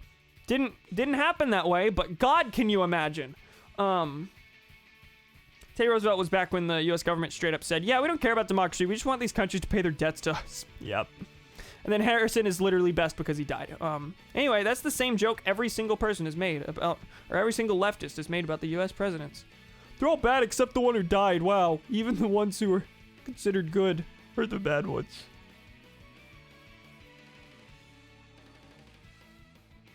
All right, so, now what? No politics. Let's do Sonic games. It's right here. There's a lot of these I haven't played. Some of them I have opinions on, despite not playing them, but for the sake of fairness, I'm not going to grade them, because I don't actually know how Lost World plays. I just don't like it aesthetically and, story-wise. Croatian leaders. No! Alright, so Mania first, I guess. A. CD. C. I like Sonic CD conceptually a lot. Its level design is garbage. Haven't played 06. Forces sucks. That one I'm just gonna do flat. I haven't played through Forces, but I've played little bits of Forces. Feels like garbage, and everything it did aesthetically and writing-wise, just pure trash. Sonic Raider Zero Gravity. C, I think. Unleashed, haven't played. Advance, haven't played. Shadow, C. Sonic Jump. Sonic Rush, A, I think. Sonic Riders, A. I might actually move that to S. I love Riders. Riders is so good. Secret Rings. I'm so tempted to put that in B. That's gonna stay C for now. Sonic Chronicles sucks. Very interesting game to talk about, but it sucks. Sonic Boom, haven't played. Zero Gravity that much worse? Yeah, I think so. This has a speed and flow to it that doesn't exist in Zero Gravity. Zero Gravity is just a slow game. I don't think it's bad. I like it. Its soundtrack is so much better than the first Riders. And I like it, but Riders I really, really like. That said, if I move Riders up to S, I'm moving this up to B. Sonic and Knuckles. Are we grading 3 and Knuckles as separate games? In that case, I'll just treat them as the same. That's S tier, no question. Sonic 4 sucks. Sonic and Sega All-Stars Racing is pretty good. I'll go A, maybe B later. No, I don't like that as much as I like Sonic Mania. Sonic 1, see, I like it about as much. I like CD more than I like Sonic 1. Sonic 1's level design is probably a little bit better, but C is the more interesting game that tries to do more things. Not to, I don't decry Sonic 1 or anything. It's fine. It's a good foundation, but 2 really... Hot take, Sonic 1's a little bit awkward to play, and then Sonic 2 really defined the series. Shocker there, wow. Haven't played All-Stars Racing Transform. Generations is fantastic.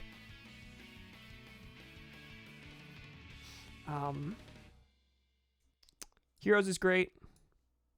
Heroes is good. I might lower that to B later. We'll see. That said, I have gone on record saying that as much as I do like Heroes, I find Shadow the Hedgehog more fun to play. Not as in it plays better, but the experience of actually playing it is more interesting to me than Sonic Heroes.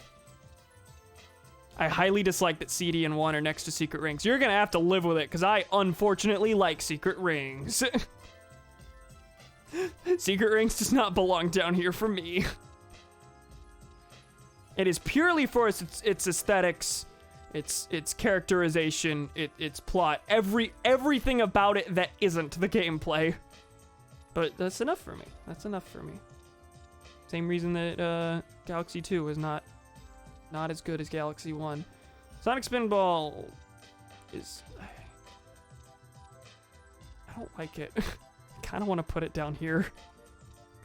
I'm gonna leave it for now. Pinball Party, haven't played. Battle, haven't played. Sonic Drift 2, that is a weird inclusion. Another Sonic Boom, Sonic 2, A. Well, Mania is better than... Yeah, Sonic 2 is B. If one is C, 2 is B. And then, yeah, everything else is an improvement. Advance 2, I haven't played. Adventure 2, where did you think I was gonna put it? That's going in front. Adventure 1, I'm gonna put A for now. It might be B. I love Adventure 1, but you know... Adventure 2, I could say I unironically adore pretty much head to toe. Adventure 2, I can't say that. Adventure 2, I can't say that. I don't love big story. I think the stories that do exist that are good are mostly underdeveloped, except for Sonic's story. Tails' story is not very good because you can just skip, because Tails' flight is not suited for 3D gameplay at all. Knuckles' story conceptually is really good, but it's too short for it to really reach its peak, which it does in Adventure 2. Gamma is good, but over far too quickly, also refined in Adventure 2. Amy's story has 3 levels, had a lot of potential. I'm sad that they didn't build on it in Adventure 2 in any way, but didn't have the room to grow, and then Big Story just sucks. Pinball Party, Sonic the Black Knight. B. Yeah, 1 tier above Secret Rings, I think that's fair. Colors. I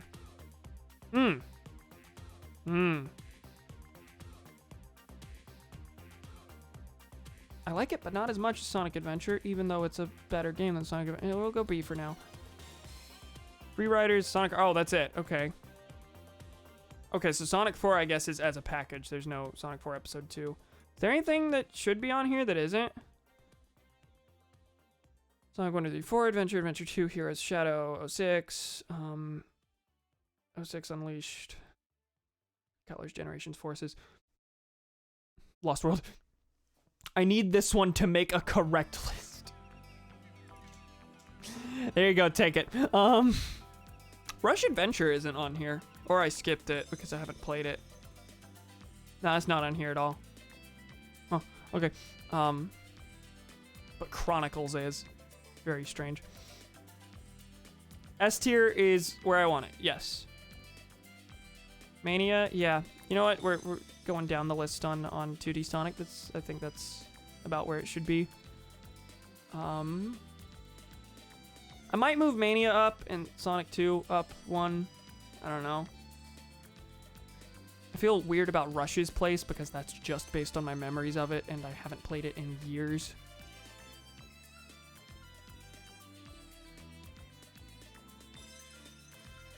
I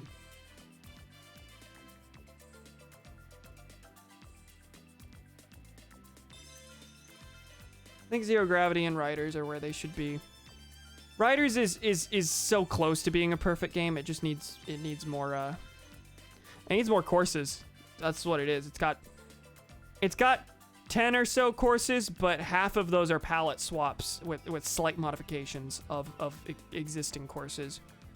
Riders has this thing going on that I think is neat. I like it, where every course has a counterpart because you have two story modes. You've got the Heroes variant of the course, and then you've got the Babylon variant that you play in the Babylon story.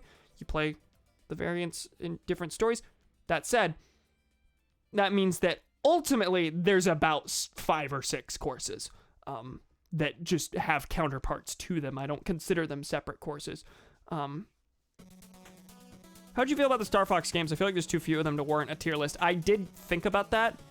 I might go for it anyway. Should I change anything here? All Stars Racing, I don't know where to put. Oh, I hear the dog freaking out. Once I'm done here, I'll go let her out.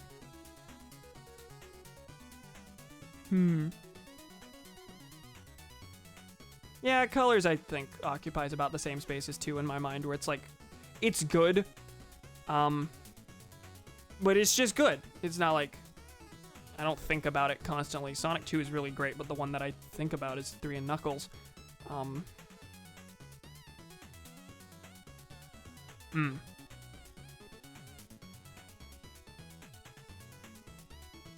Yeah, I think I'm gonna keep this. I don't think I'm gonna change anything. It feels like a weird list, but yell at me.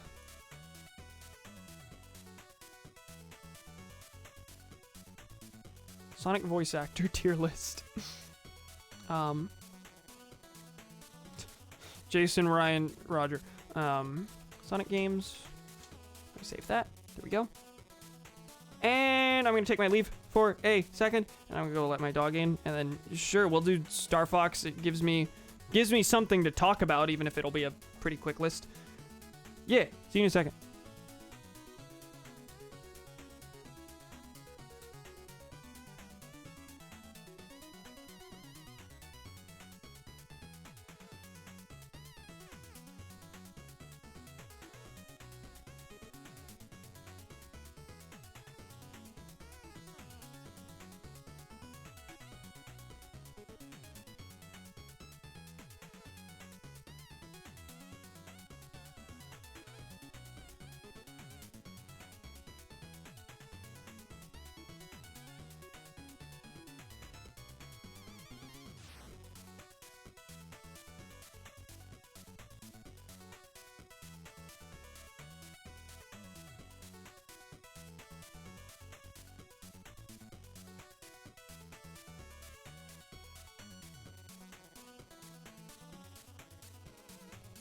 Hello, I'm back.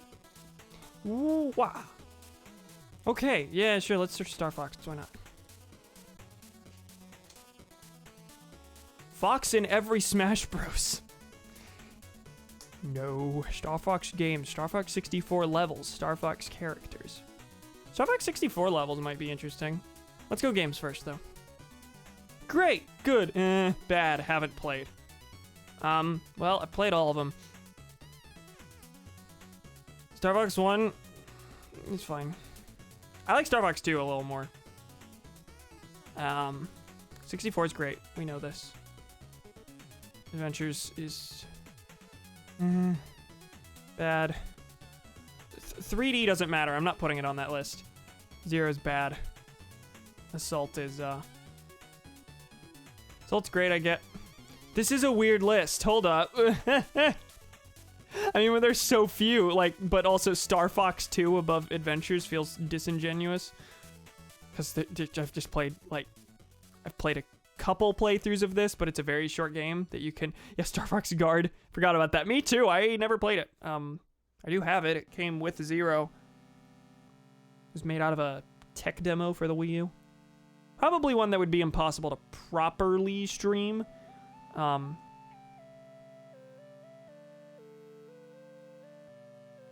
I thought Zero was just average. Zero, I tried to play again recently. Not explicitly bad. Yeah, I'm not totally sure. It doesn't belong in the same tier as Command. You know what? You're right. Really sucks that most of this franchise is in the section. And Star Fox, the first Star Fox probably belongs in good. It's just one of those where, like, when I'm playing it, all I'm thinking is I should be playing Star Fox 64 because it just feels so unpolished by comparison. And since they are basically the same game, it's like, why would I play this? I feel like one thing's bad about Zero is that it's the third iteration of the exact same fucking plot. Yeah, it's a reboot explicitly of the Star Fox 64 plot, and I would be okay with that if they ever followed up on it. And if they either better emulated the strengths of 64 or did anything different, because, like, Hardy ranted about this, but I fucking hate how original Star Fox 64 and Zero are literally the same plot-wise. Yeah, I'm okay with... 64 was really good as a new jumping-off point. It introduced Star Wolf. It told the story better in a more cinematic way than the original ever could. And the branching paths gave it a lot of life. But it didn't need to be a reboot, so I suppose, like, if I were an alive child at the time, I'd be like, why is this? At the same time, second game in the series, you could just as easily think, okay, this is going to be a Mario-style thing where it is the same plot every time. But then they didn't do that. Then Adventures happens, is a direct sequel to 64 in terms of the plot. Assault directly builds on 64 a lot more gameplay-wise, and much more builds off 64. And then Zero comes, and then Command is a sequel to Assault that has a billion different endings, and they just threw their hands up and said, fuck it, wait, why did we do this? Let's just start it all over. Which is, you know, to be honest, not a completely irrational move, because Star Fox, let's take a look at this. Star Fox 61 is great. Adventures was universally considered, at the very least, a very weird decision for the franchise, if not considered outright bad. And then Assault was considered just by a lot of people. Like, for a lot of people, I feel like you would drop this down and you would put this here. Assault, Adventure's bad. Which, you know, not a great track record for this franchise. So it would make sense to a degree from, like, a business standpoint. Hey, let's just start over with what worked. The unfortunate thing is the motion controls kind of break it. It also introduces one or two new play styles that really slow down this game, which is not good because 64 is an arcade game essentially, and Zero is that until it's not, because they really wanted to take advantage of the Wii U gamepad. And those extra modes suck. It also. I'm trying to remember how the branching paths were handled. It was really, you were railroaded on to the same path for the first playthrough. You had to do one specific path. You had to do the easiest path. And then on future playthroughs, you just had a world map and you chose levels that were indicated to have multiple paths, and you would just play it again until you get the other path. And as a result of this basic structure, where you're basically just going back to unlock other levels as opposed to like influencing the events of the game, it means it only has one ending. It has one boss. Your choices don't actually affect how the game plays out so much unless you're playing in arcade mode, which is one continuous playthrough. Doesn't Zero bring in the Walker R-Wing from Star Fox 2? It does, and it's actually pretty fun. I like it a bit. It's mainly what's the robot called? iRobot. Star Fox Zero. I don't think it's called the iRobot.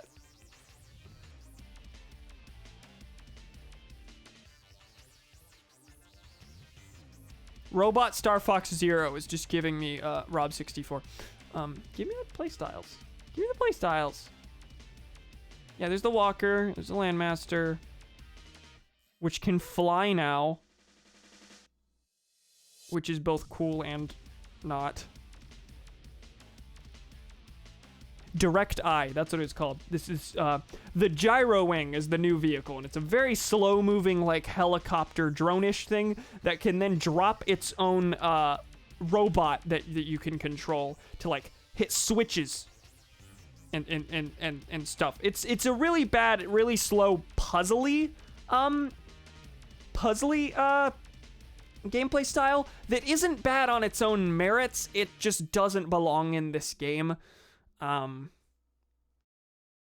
mean playstyles, I mean different ships. I want more than just R-Wing. That's fair. That's fair. One thing I think should be introduced that I like in Command is actual difference in character playstyle.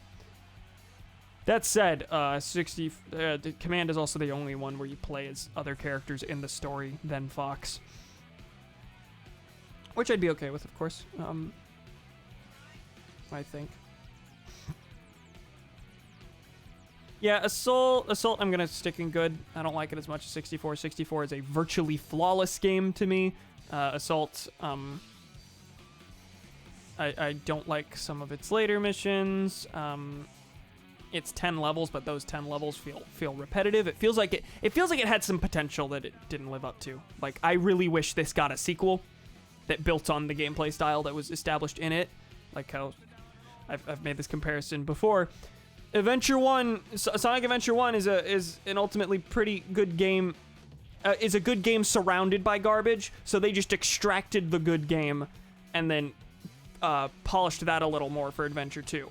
So you go from a game that I feel bad calling good, even though I ultimately enjoy it, to a game that I can unequivocally defend and say is good. Even then, Adventure 2 had some things that still needed to be polished. So if they made another game that was refining that gameplay style even further, it could have been the perfect game. Assault, if it were refined, if we got another game that built on the foundation set here, it probably would be up here with 64. Star Fox 2 also had different characters, and they do play differently. That's right, I forgot about that. It's easy to forget that Star Fox 2 is in the equation now because, like, it was released. And Command is basically a Star Fox 2 sequel in its gameplay.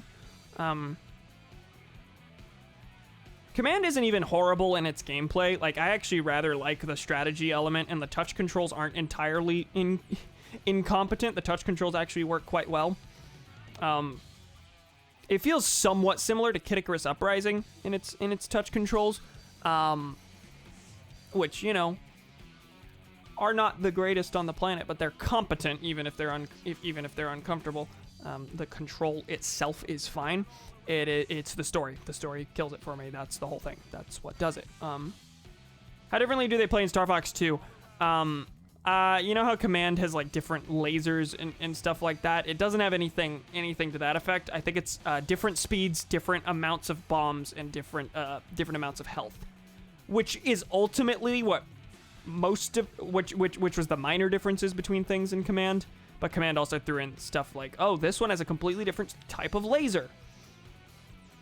But yeah, Star Fox 2 has a little bit in the way of differences, but not a ton. They all ultimately play the same way.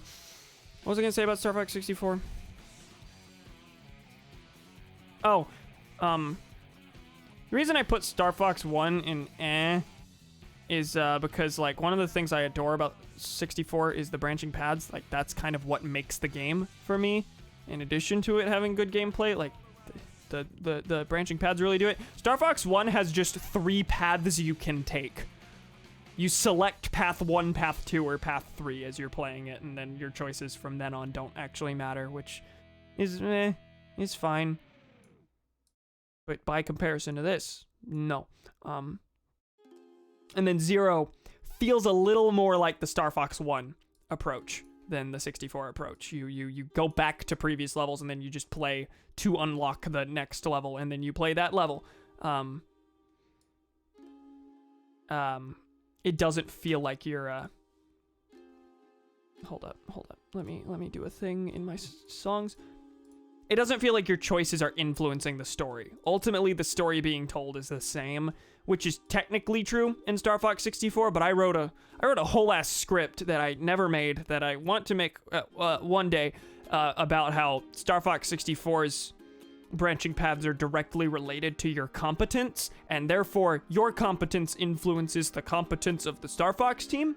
Like, in Star Fox Zero, I said your choices don't feel like they matter. In Star Fox 64, if you take the easy path, it is the story of Star Fox just, like, going to military bases, and then those bases being blown up.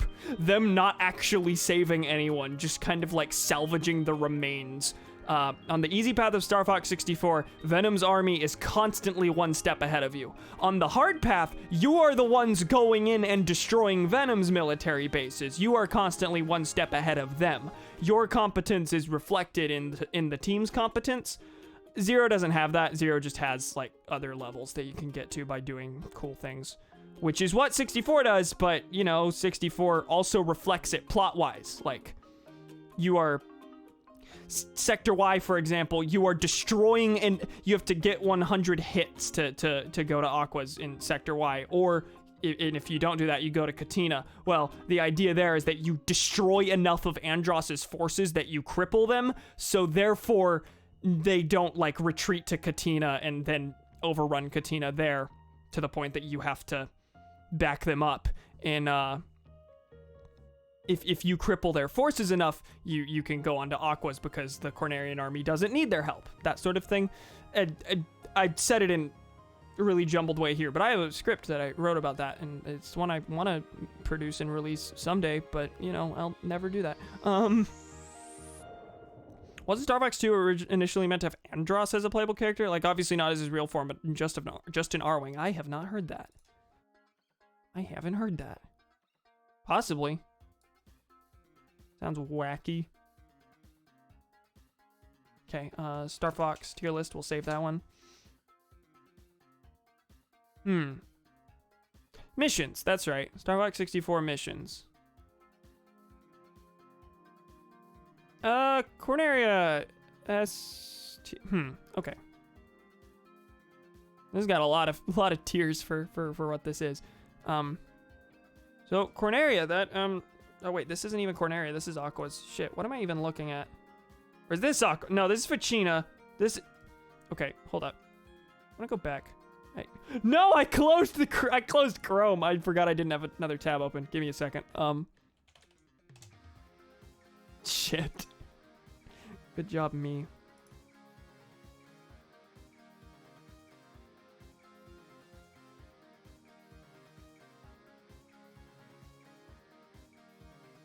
Oh, God.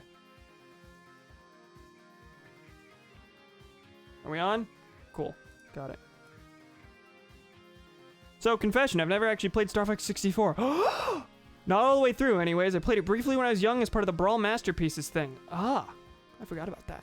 That was a thing. Well, you know what I'm gonna say. You should do that. It's fun. Okay, yeah, this one's better because it's based on the 64 renders, so. Alright, so, this is this, what is this? Hold up. What blue planets are there? Which one is Macbeth? This is Macbeth, I think. What does Ficina look like? Is this Ficina? Okay, we're gonna go just in order. This, I think, is Corneria. Corneria's A. It's solid. Corneria is the first one. Really good setup, and also good at teaching you. No, actually, no, it's pretty garbage at teaching you. Teaching you the branching paths mechanic. Actually, that might be, if I actually think about it critically, that might be one of the worst instances of teaching the player how the game works through gameplay that I can think of. So in Corneria, it has two exits. You take the easy path to get to one level, take the hard path to get to another, and to get to the hard path, you have to fly under a bunch of arches at some point in the level. Nothing indicates that you have to do this. They're just kind of there. It's kind of just a visual like, well, there's arches here that you clearly can fly under. Why not fly under them? You have to have Falco alive, because Falco gets attacked during the level, and you have to fly under the arches. Saving Falco makes sense. That's a thing that's to be expected, but you have to fly under a bunch of arches. It's not very good in terms of teaching you how it works. It's also one of the few where the objective to get to the hard path has nothing to do with the actual like in-universe thing that they're doing. Like, you just fly under arches, and then Falco's like, go this way instead. What are different paths like in Star Fox? Are they like entirely different games, or is it just some are more difficult? Are you talking about the first Star Fox? It's some of them. There are some levels you can only access on other paths. The harder levels, the harder paths are longer than the easier ones, and they basically just like swap out some of the levels. Like, some will be the same, but some will be different. All of them. And then in Star Fox 64, it's got a map of 15 levels, and most levels have 2 exits that will take you to one level or the other. So there's 15 levels. There's like something like 40 different permutations of the game that you can play, based on what paths you can take. It's Shadow the Hedgehog is far more like Star Fox 64 is more like the Shadow the Hedgehog branching path system than it is like the Star Fox 1 system. Anyway, after Corneria, you go to Medio if you take the easy path, because in Corneria you have 2 bosses that you fight. The easy boss is just like some robot that's destroying the city. And the hard one, you fight the attack carrier, which is the aircraft carrier that is holding all of Andross's forces. If you don't destroy that, meaning you don't take the hard path, you have to then chase those extra forces to Medio and take them out there. Medio is good. Medio has 2 paths, but one of them is a weird warp to somewhere else in the galaxy. It's not really a story-driven path. The level's pretty good. Not as if you can just do one playthrough and be done if you do all the hard things in 64. No, you in any given playthrough, you only do 7 of the 15 stages. So you have to do at least 3 playthroughs to be able to play through all of the stages. 64 is very much a game you're supposed to play and replay and replay. It's an arcade-style experience. Each level has medal requirements. You have to kill a certain number of enemies to like get the high score.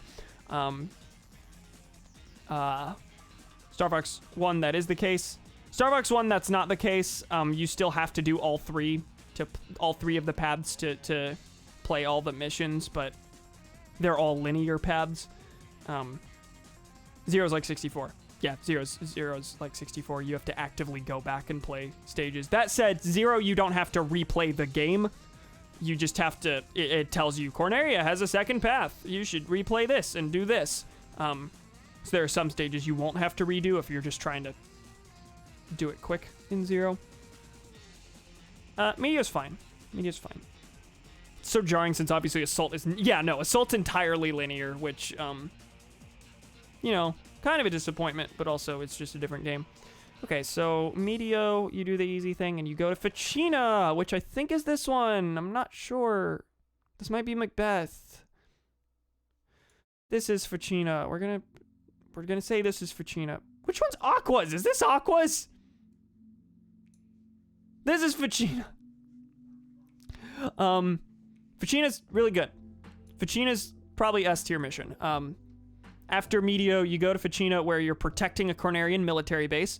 Funny story, if you take all the hard paths up to that point, you do not protect military bases at any point, you destroy military bases. You're not on the defensive, you're on the offensive if you're on the hard path. It's really good. It's the Ludo narrative, the story told through gameplay in Star Fox 64 is really solid.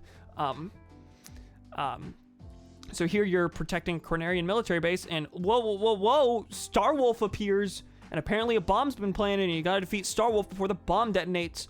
If you lose to Starwolf, this is probably the best teaching in the game, as far as how the paths work, is the 3rd mission of the easy path. If you lose to Starwolf, you keep going. You didn't fail the mission. the military base exploded, and you have to live with that. You have to live with the fact that you being bad at the game led to a military base being destroyed. And then you just go forward. So the easy path is lose to Starwolf. The hard path is defeat Starwolf, because then you can defuse the bomb. You've successfully saved the base, and you can go forward. So that's really good. That's probably the best bit of teaching in the game. So that leads you to Sector X, which is also S tier mission. It is, I think, the only one, or one of the only ones with 3 paths out of it, which is neat. Sector X is you find an Andross, a Venom army military base that has already been destroyed. It's got this like neat little horror element kind of to it. It's been destroyed, but you have no idea what did it. You find out later that one of Andross's weapons went crazy and destroyed the military base. Notice how at this point in the easy path, the only Venom base that has been destroyed was destroyed by them. You didn't even fucking do it because Star Fox sucks at their job in this path. Anyway, there's a big robot, and it launches Slippy down to Titania if you take too long to do it. Titania, I like. A lot of people don't like Titania. I think it's really good as a I think it's really good as an expression of the choices you've made up to that point. Because if you're at Titania at all, if you let Slippy get knocked down to this planet, you are at the point of no return. You cannot escape from the easy path at this point because you've just sucked so much. Because the concept of Titania is you going down to save Slippy and no longer even engaging with the war, because you have to waste your time saving one of your team members instead of like acting on the offensive. You're clearly losing here if you're spending time doing this instead of doing the war. So that's really good. A lot of people don't like Titania. They think it's a lot of people think it's hard. A lot of people think it's bad because it's linear. It's a Landmaster stage. People have differing opinions on the Landmaster stages. I think it's really good specifically because it's one of the few stages where you cannot escape your fate. If you're at Titania, you are on the easy path and you will get the bad ending because you did so poorly that you lost one of your teammates and stopped engaging with the war. I'm just repeating points from my my script. So then that leads you to Bulls, which is you have to waste your time destroying because you took so long to get to Venom, essentially because you were busy fucking around on Titania. You took so long that you have to destroy this like defensive satellite to get in. A neat thing about this is if you lost to people on Starwolf, anyone you didn't take down at Starwolf will show up on this mission. It's a very cohesive game. It's one of the most cohesive games I've ever played. This is all the reason I like Star Fox 64. It's not just because it's fun to play. That said, Bulls sucks. It's also like if you're here, you're on the easy path no matter what. But it's not fun to play. It's very boring. It's not fun. And then Venom, there's 2 Venoms. This is not, you can't really fairly, also that was Zonus, not Titania. This is Titania. I'm sorry. Venom is good. Venom's just a really good mission on both ones. I would put them both at S, but there are 2 Venoms that you can take, so that's kind of wrong. If you take Venom on the easy path, then you have to like zoom through like walls and walls of enemies because you took so long and did so poorly at defeating Andross's army by the time you get to Venom that they're ready for you in the easy path. There is a whole army lying in wait for you. On the hard path, whenever you're on the offensive, you just like attack from the back door. There's no one waiting for you except Starwolf. There's not even a level. You do a boss and then you do another boss. On the easy Venom, the bad ending, a level that's actually a lot harder than the hard version of Venom, funnily enough, which I think fits really well. On hard Venom, they're not ready for you. On easy Venom, they are. It's an expression of how well you've done by that point in the game. Anyway, I just went through the easy path. I guess let's go through the hard path now. You start from Corneria again. You, this time, you take down the attack carrier, which means that you destroyed a ship full of Andross's forces, Like, they were fleeing to Medio, where in the easy path you had to follow them to a different place and take them out there. Here, you did it right here, which means you can just go on the offensive and take down a base at Sector Y, which is a good mission. I like it a lot. B, or A, no. Here you have to destroy 100 plus of Andross's troops. If you don't, that means, wait. So Ace Combat doesn't have something as complicated as branching paths, but judging from what you're gushing about here, you'd really like some of the games in that franchise. Ooh, very neat. That said, the things I'm gushing about are intrinsically linked to the branching paths, but I haven't actually heard of that franchise. Maybe I would like it. So in Sector Y, the mission is you have to destroy 100 of Andross's forces, or that's how you get to the hard path. If you don't do that, then that means a bunch of the forces can then retreat to Katina here. This is Katina, right? They then retreat to Katina, which you now have to go help protect. There's a Cornerian military base there, and you have to protect it because you let people from Sector Y get away. So that's a thing. Otherwise, if you destroy enough of the forces, Corneria can handle itself. They can protect this base without your help. So you can go on the offensive and destroy a bioweapon at Aqua's. Like, on this path, you're on the offensive. Unfortunately, Aqua sucks. It's the worst one. It is entirely linear. The Blue Marine sucks to control. That kind of thing. And then that leads to Zonus, which is polluted, and that's where you meet Cat. Anyway, the gimmick here is that there's a bunch of spotlights all over the place that you have to destroy. Otherwise, Venom will detect that you're there. You're, again, trying to destroy Venom military base. And if you get detected, that means they are alerted to your presence at Venom. They know that you're coming and what route you're coming from, so then you have to take other measures to make sure you take it from the offensive path. See, they call it the easy path and the hard path, but I would prefer to call them the defensive and offensive path. Anyway, Zonus here, say you it's also really good. Say you destroy all the searchlights, that means you can just cut through Sector Z and get to Venom that way, where the concept of this mission is that you're literally coasting along, and then you get ambushed because there's like, all you have left is to get to Venom. That's it. No more bases you have to destroy, but you do get ambushed. The Great Fox has missiles fired at it as like a last-ditch attempt to take out the Great Fox. Anyway, this mission's like fine. It's kind of on the same level as Bulls. By the way, if this is the same situation as Ficina, where if you lose the mission, the Great Fox gets hit by a missile, you just progress. You beat the level technically. You just took the easy path by losing. When the Great Fox is missing a wing, you can't take the hard path because the Great Fox is no longer powerful enough to make it through the route that they wanted to take, so you have to destroy Bulls. But say you do destroy the missiles, Area 6 happens, and this is also a linear stage, but it's also like really, really good. It's Venom's last-ditch effort to keep you from going on the offensive from your assault. This is just like wave after wave of enemy. Basically, clearly them panicking that you're gonna do it, as opposed to, they're ready for you on the easy Venom. Solar just kind of happens somewhere in there. I don't really know how to say it fits in here. Solar's fun though. It's also entirely linear. And then Macbeth is kind of a make or break it moment. You've noticed I keep referring to them as the easy path and the hard path. That's not true because there's not only two paths. You can deviate from any of these at any point. You can start on the defensive and then get better and become offensive. And you can be on the offensive and then just start sucking and then like you're set back. Macbeth, basically, there are several different types of level 5. If you make it to Titania, you're on the easy path and you're stuck. If you're on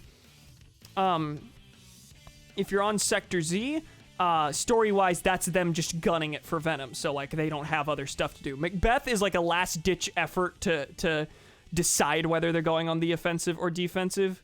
you have to destroy a weapons depot, and if you do that, then they won't be able to send troops over to Venom to protect themselves later. But if you fail, then you have to go to Bulls, and then they'll be ready for you. Anyway, wowza, that was a lot of fucking rambling. This is, I guess, how I'd rate them. That was more so just me talking through why I like each level. I like this little staircase I made. Yeah. There you go. I gave away my script, but in a very, very rambly way. You probably didn't care. I'm sorry. This is my stream. You don't have to care about the things I do. What have I missed? Correct Sonic list. I'll look at that in a second. Has this thing where in early missions there's this super elite ribbon squadron that fucking obliterates your squadron. It's considered an accomplishment to kill even one of them. By the end of the game, you can kill like 5 of them without breaking a sweat. Hell yeah. Growing stronger. Theming. Alright, I'm gonna save the Star Fox list.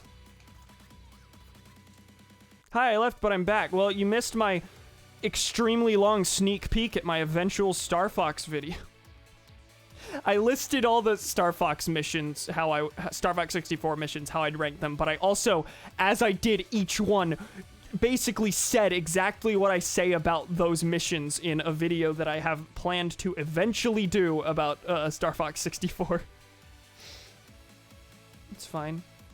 It's fine. Let's look at Partly's Sonic list. Okay, can't do things with Sonic Advance. Green Knuckles is in the right place. Mania.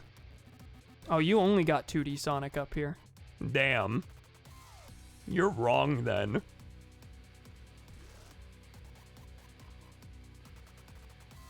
Adventure and Adventure 2, same. Interesting.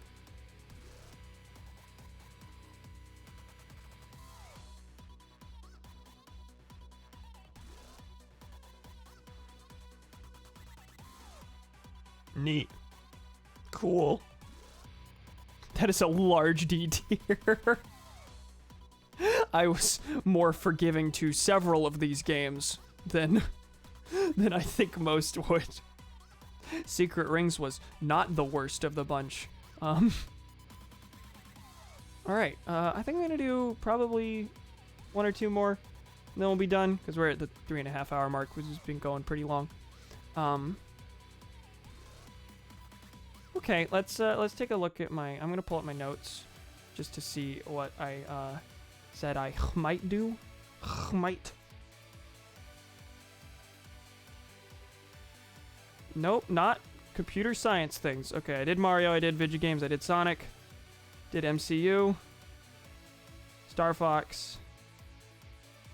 Okay, let's do Sonic characters. Let's do Sonic characters, and then... No, let's not do Star Wars.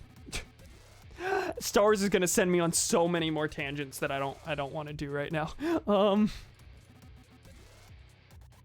Sonic characters tier list right here. Oh, and Sonic voice actors. How big is this one? Oh, well, Jason Griffith S, Ryan Drummond A, Roger Craig Smith C, Jaleel White also C, Ben Schwartz B. Nah, we're not saving this. let's do character tier lists. Oh geez, there's a lot of these. Oh, we got a lot of Archie in here that I don't know about. I find you lot spectacular. I'm just gonna go S A B C D E F. Delete. Delete. Delete. There we go. Amy. I like Amy. She's got a... She ranges, and that's true of all of these characters. She ranges. Sometimes she's great. Like, in the adventure games, her characterization is phenomenal. Like, she's the... I've seen her referred to as the moral compass of the adventure games, and that's, like, 100% right. Like, in Adventure 2, she's the one who convinces Shadow that maybe extinctifying the Earth would be a bad thing.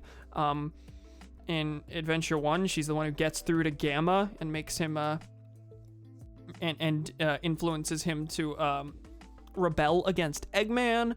Her relationship with the bird in Adventure 1 is really good. Now, are all these things done well? Told well?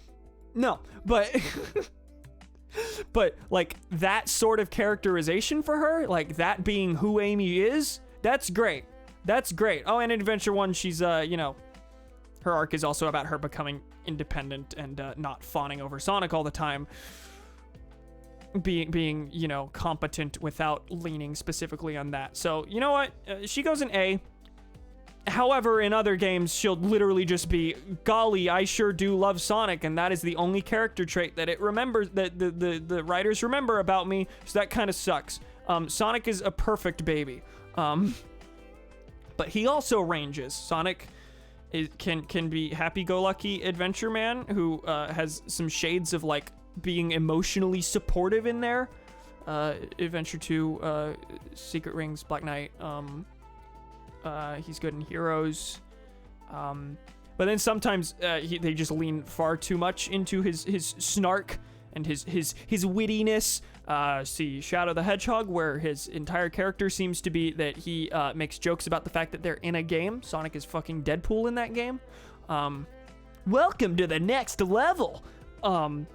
And then modern Sonic, Roger era Sonic, is just a bully a lot of the time.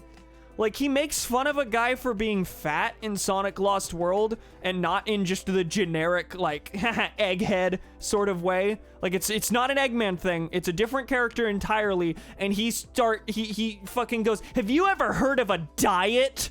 Or exercise? That's a Sonic line in Lost World, and that's just...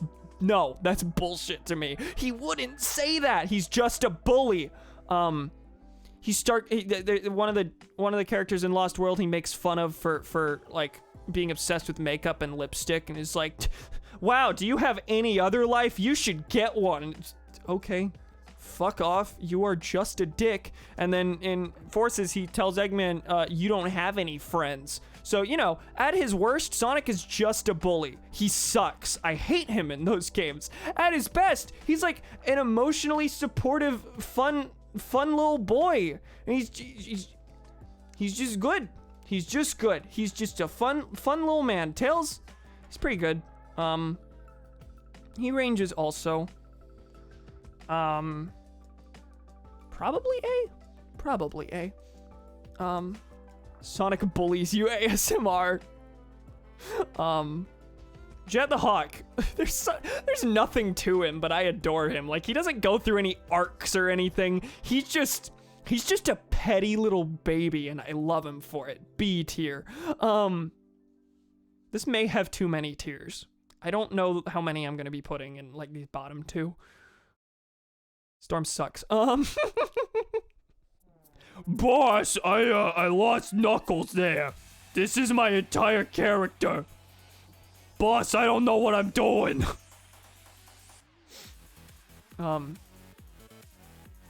Wave is that, but slightly less unbearable. This is presumably an IDW character. Yeah, fuck in-game Storm. Why is there like 20 Sallys? There are a bunch of Sallys. Oh god, yeah, there's like, I guess comic Sally, several of these are probably alternate dimension Sallys. This is Sad AM Sally from the show. Skip. Knuckles. Knuckles could be so much better than he is. I guess I need to rank these based on what they are at their peak. Because, like, otherwise Sonic doesn't belong in S. Sonic belongs in C because, that's an average of him being S sometimes and F other times. So I'm going to rank these based on how they are at their best. Knuckles at his best is great. I love Knuckles. It's just... Okay. Him at his best only appeared in, like, two games. after that, Knuckles just became the guy who is dumb sometimes, who is friends with Sonic. Before that, he's like, you know, last of his kind, guardian of the Master Emerald, like, you know, cool shit. And then they forgot the Master Emerald existed. So, you know, Silver. Sorry, did I see I thought I saw a different Silver somewhere in this list. No, guess not. Silver, I guess I gotta think about how he is in 06. Give me a sec. Actually, I'm gonna move all of the ones that I want to rank up front. God, they really... Which is this Amy? Is this supposed to be Boom Amy? This is Sonic X Amy. We're gonna ignore alternate versions and just do them as they generally are.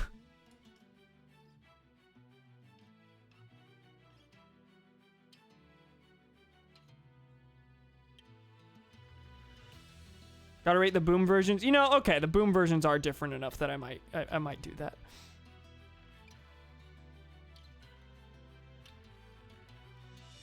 Also, what the fuck is this, Amy? Is that what you meant by rabbit, Amy?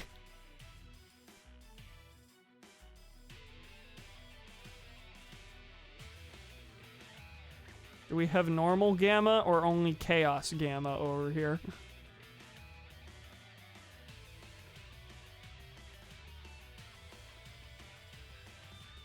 Deadly 6.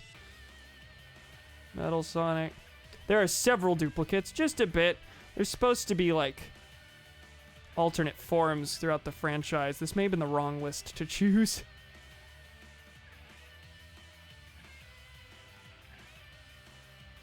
Alright, I think I'm just gonna move a couple more and then just go down the line. Okay. Silver, so 06. What is his overall thing? He is tricked by Mephiles into thinking that Sonic is the one who's going to destroy his future and is the reason that everything is bad the way that it is. He later learns that Mephiles is a fucking liar and maybe that you shouldn't just kill people based on the hearsay of other people because they might be manipulating you. Hey, don't get manipulated. That's the arc. Okay, he's pretty good on that front. I like the arc. He is kind of annoying sometimes. Don't like his voice very much. But conceptually, he's neat. I like Silver. Silver's not bad. B, I think, for now. Blaze. Fuck yeah, I love Blaze. Blaze at her best is great. Blaze in the Rush games is phenomenal. Blaze in 06 is... I don't know if I want to call her bad because really what makes her bad is that she's just a different character from the one that I would consider Blaze the Cat. She literally has a different backstory. Is she from the future? Is she from an alternate dimension? I don't know. 06 is not interested in these questions.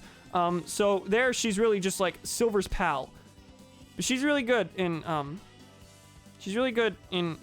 Rush. I hesitate to put her at S tier. I'm gonna have to put someone at S tier. Cause we'll see. Rouge is fun.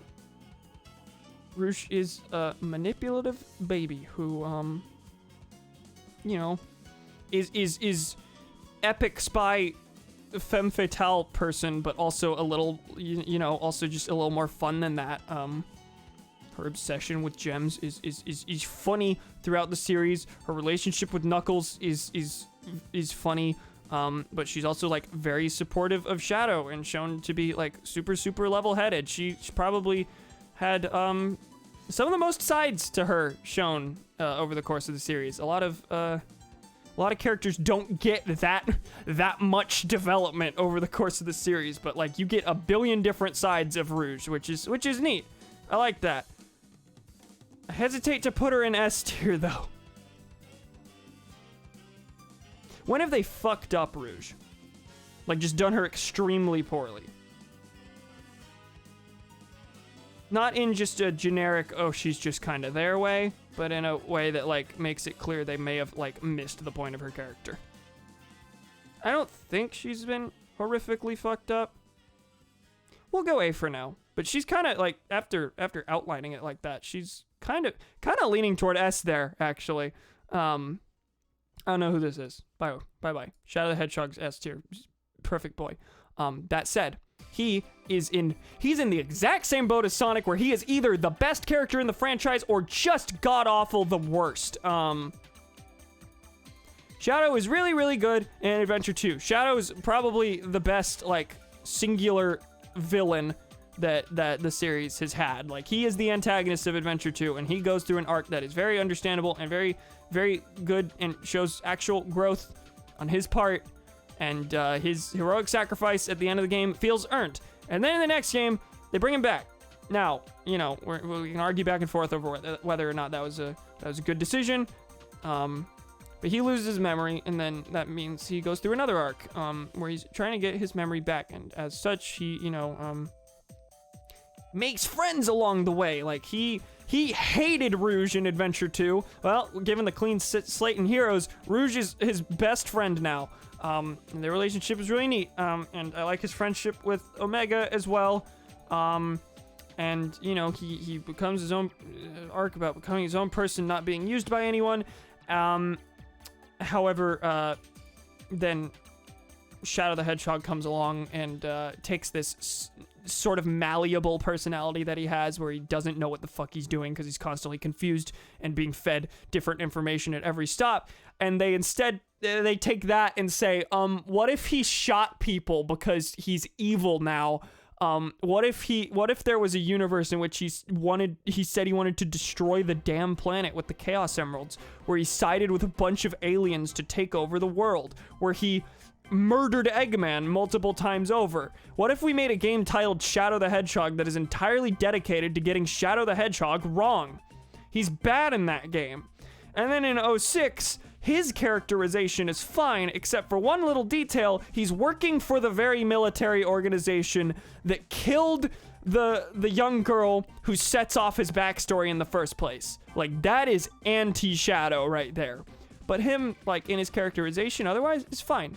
Why is he working for the government in that game? I don't know.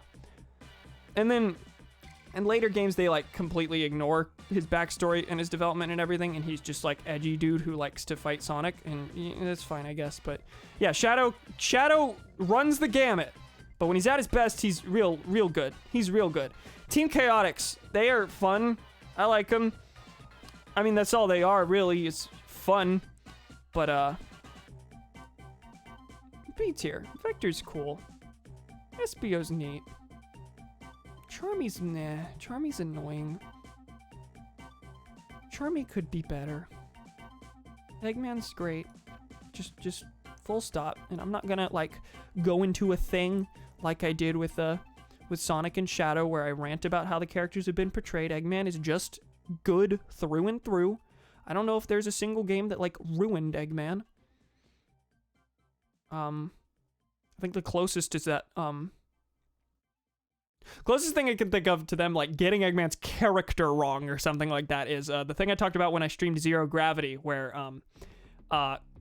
they set off a world-ending event, a black hole, and then Eggman just fucking flees, where he has historically been shown to collaborate with his worst enemies if the stakes are world-ending, because, hey, you still gotta have a world left over to rule, right? Like, he will help Sonic if the stakes ask for it, and in that case, they absolutely asked for it, and he ran away in Zero Gravity.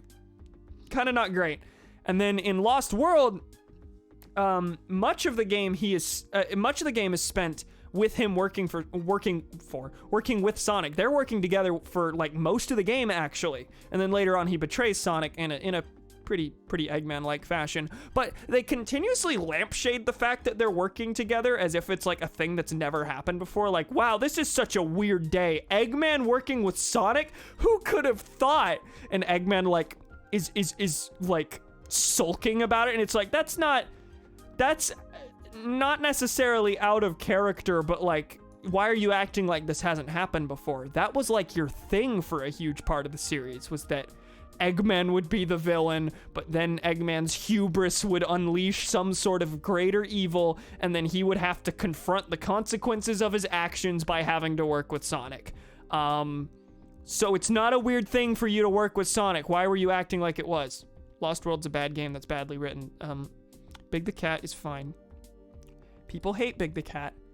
Big the Cat is a fun little boy who has a fun little friendship with his frog, and he just doesn't give a shit about anything that's going on. It's just everything's going over his head, and honestly, same. I get it. He's not the worst character on the planet. A lot of people hate Big. He goes with Charmy. Like, I don't hate them. I don't hate these fellas. I certainly like Big more than I like Storm and Wave. Cream. Cream's neat. I like Cream. Cream goes in B. It's nice to have a child presence in the Sonic series that actually acts their age. It's very funny to me that they decided to make a character who's very clearly supposed to be the child character when she is 2 years younger than Tails. Tikal. I like Tikal. I like Tikal a lot. She's, not a major character. To grade her is really to grade her on her appearance in Adventure 1. Now, unfortunately, Adventure 1 is a very poorly told game, even if its story is neat, and I like the themes of it. Tikal's kind of the expression of those themes. Tikal is the one who, tries to show everyone... Hold on. No, we're gonna grade her and Chaos together. Chaos is great. I love Chaos. I love the way they use Chaos. Adventure 1 is a game about how, hey, did you... This is heavy for Sonic specifically. I know other things tackle this all the fucking time, and it's a normal cliche thing. Hey, did you know that people do bad things because they were treated poorly in the past often? That's kind of how it starts a lot of times. Anyway, Chaos leveled a city because a group of creatures he was protecting, a group of Chow he was protecting, was assaulted by Knuckles' tribe many years ago, hundreds of years ago, and that's why he went crazy. He's this loving, gentle creature that went wacko because he witnessed the people he was protecting be fucking curb stomped by an imperialist power. By the end of the game, Sonic is using the positive power of the emeralds to tap into the fact that, yeah, Chaos is deserving of sympathy, not hatred. You don't beat hatred by slicing it in the face with a billion things. At least in this scenario, in this instance. It's a good theme. I like this theme. So Chaos is good. I like Chaos. Tikal's kind of intertwined with that. Tikal is the one who has sympathy with Chaos at all, and by the end of the game, even she thinks he's too far gone, and Sonic proves her wrong. It's a good story to read about on Wikipedia, not to actually view. Deadly Six suck. They are the worst in the series. They are all these are the main villains of Sonic Lost World, and they are all stereotypes. One of them's the fat one, who on multiple occasions they motivate him to do things by promising him food, and then Sonic makes fun of him for being fat. It's not good. It's not good. He's bad. Metal Sonic's just cool. There's not a lot deep going on with him. He betrays Eggman that one time, but then they never acknowledge it again. B tier. I feel like B I might split into C later. Mighty's fine. There's nothing going for him. He's just a dude. We've never seen his personality really in anything other than little 2D animations in Mania, which is fine. It's just that, I don't feel any attachment to him compared to any of these others, just because all these characters have been fully voiced and have had gone through character arcs in games. Mighty's just there. Infinite sucks. Infinite's a bad villain, and that's all I'm going to say about that. Anyone else in the games? Gamma! Gamma's great. Gamma is the first time we've seen an Eggman robot revolt against Eggman, but whereas Metal Sonic did it to seize power and take control of his empire and everything, Gamma did it because he legitimately thinks Eggman is an abhorrent human being who abuses animals. His whole story is about him going out and destroying Eggman robots to free the animals within them, and his story ends with him dying because that's a necessary step to free the animal inside him. It's really great and really heavy and probably the best, the single best actual story, individual story in Adventure 1. He's just great. Sally, Boom Sonic, I might get to him later. Many variants of many characters. I'm not gonna grade Emerl, even though I basically know his story, just because I haven't played Battle. Random question, at the end of Skyward Sword, is Demise stored in the Master Sword gem? I think he's sealed within the blade. Right? I don't know if it's the gem particularly, but I think he's sealed in it. Emerl, I'm not gonna grade. His story is in Sonic Battle, and it's basically that he's this malleable robot who can copy the abilities of everyone around him, and at some point it is revealed that he was like created as a weapon, and he goes berserk with all the powers that have been granted to him. It's another instance of Eggman seizing too much power and not having the ability to actually control it. His most consistent character trait, hubris. Oh, jeez. Okay, I have to stop this stream right now. Someone is here to fix the water heater. We've had water heater problems, and... Okay. I'm out. Sorry, pals. See you later.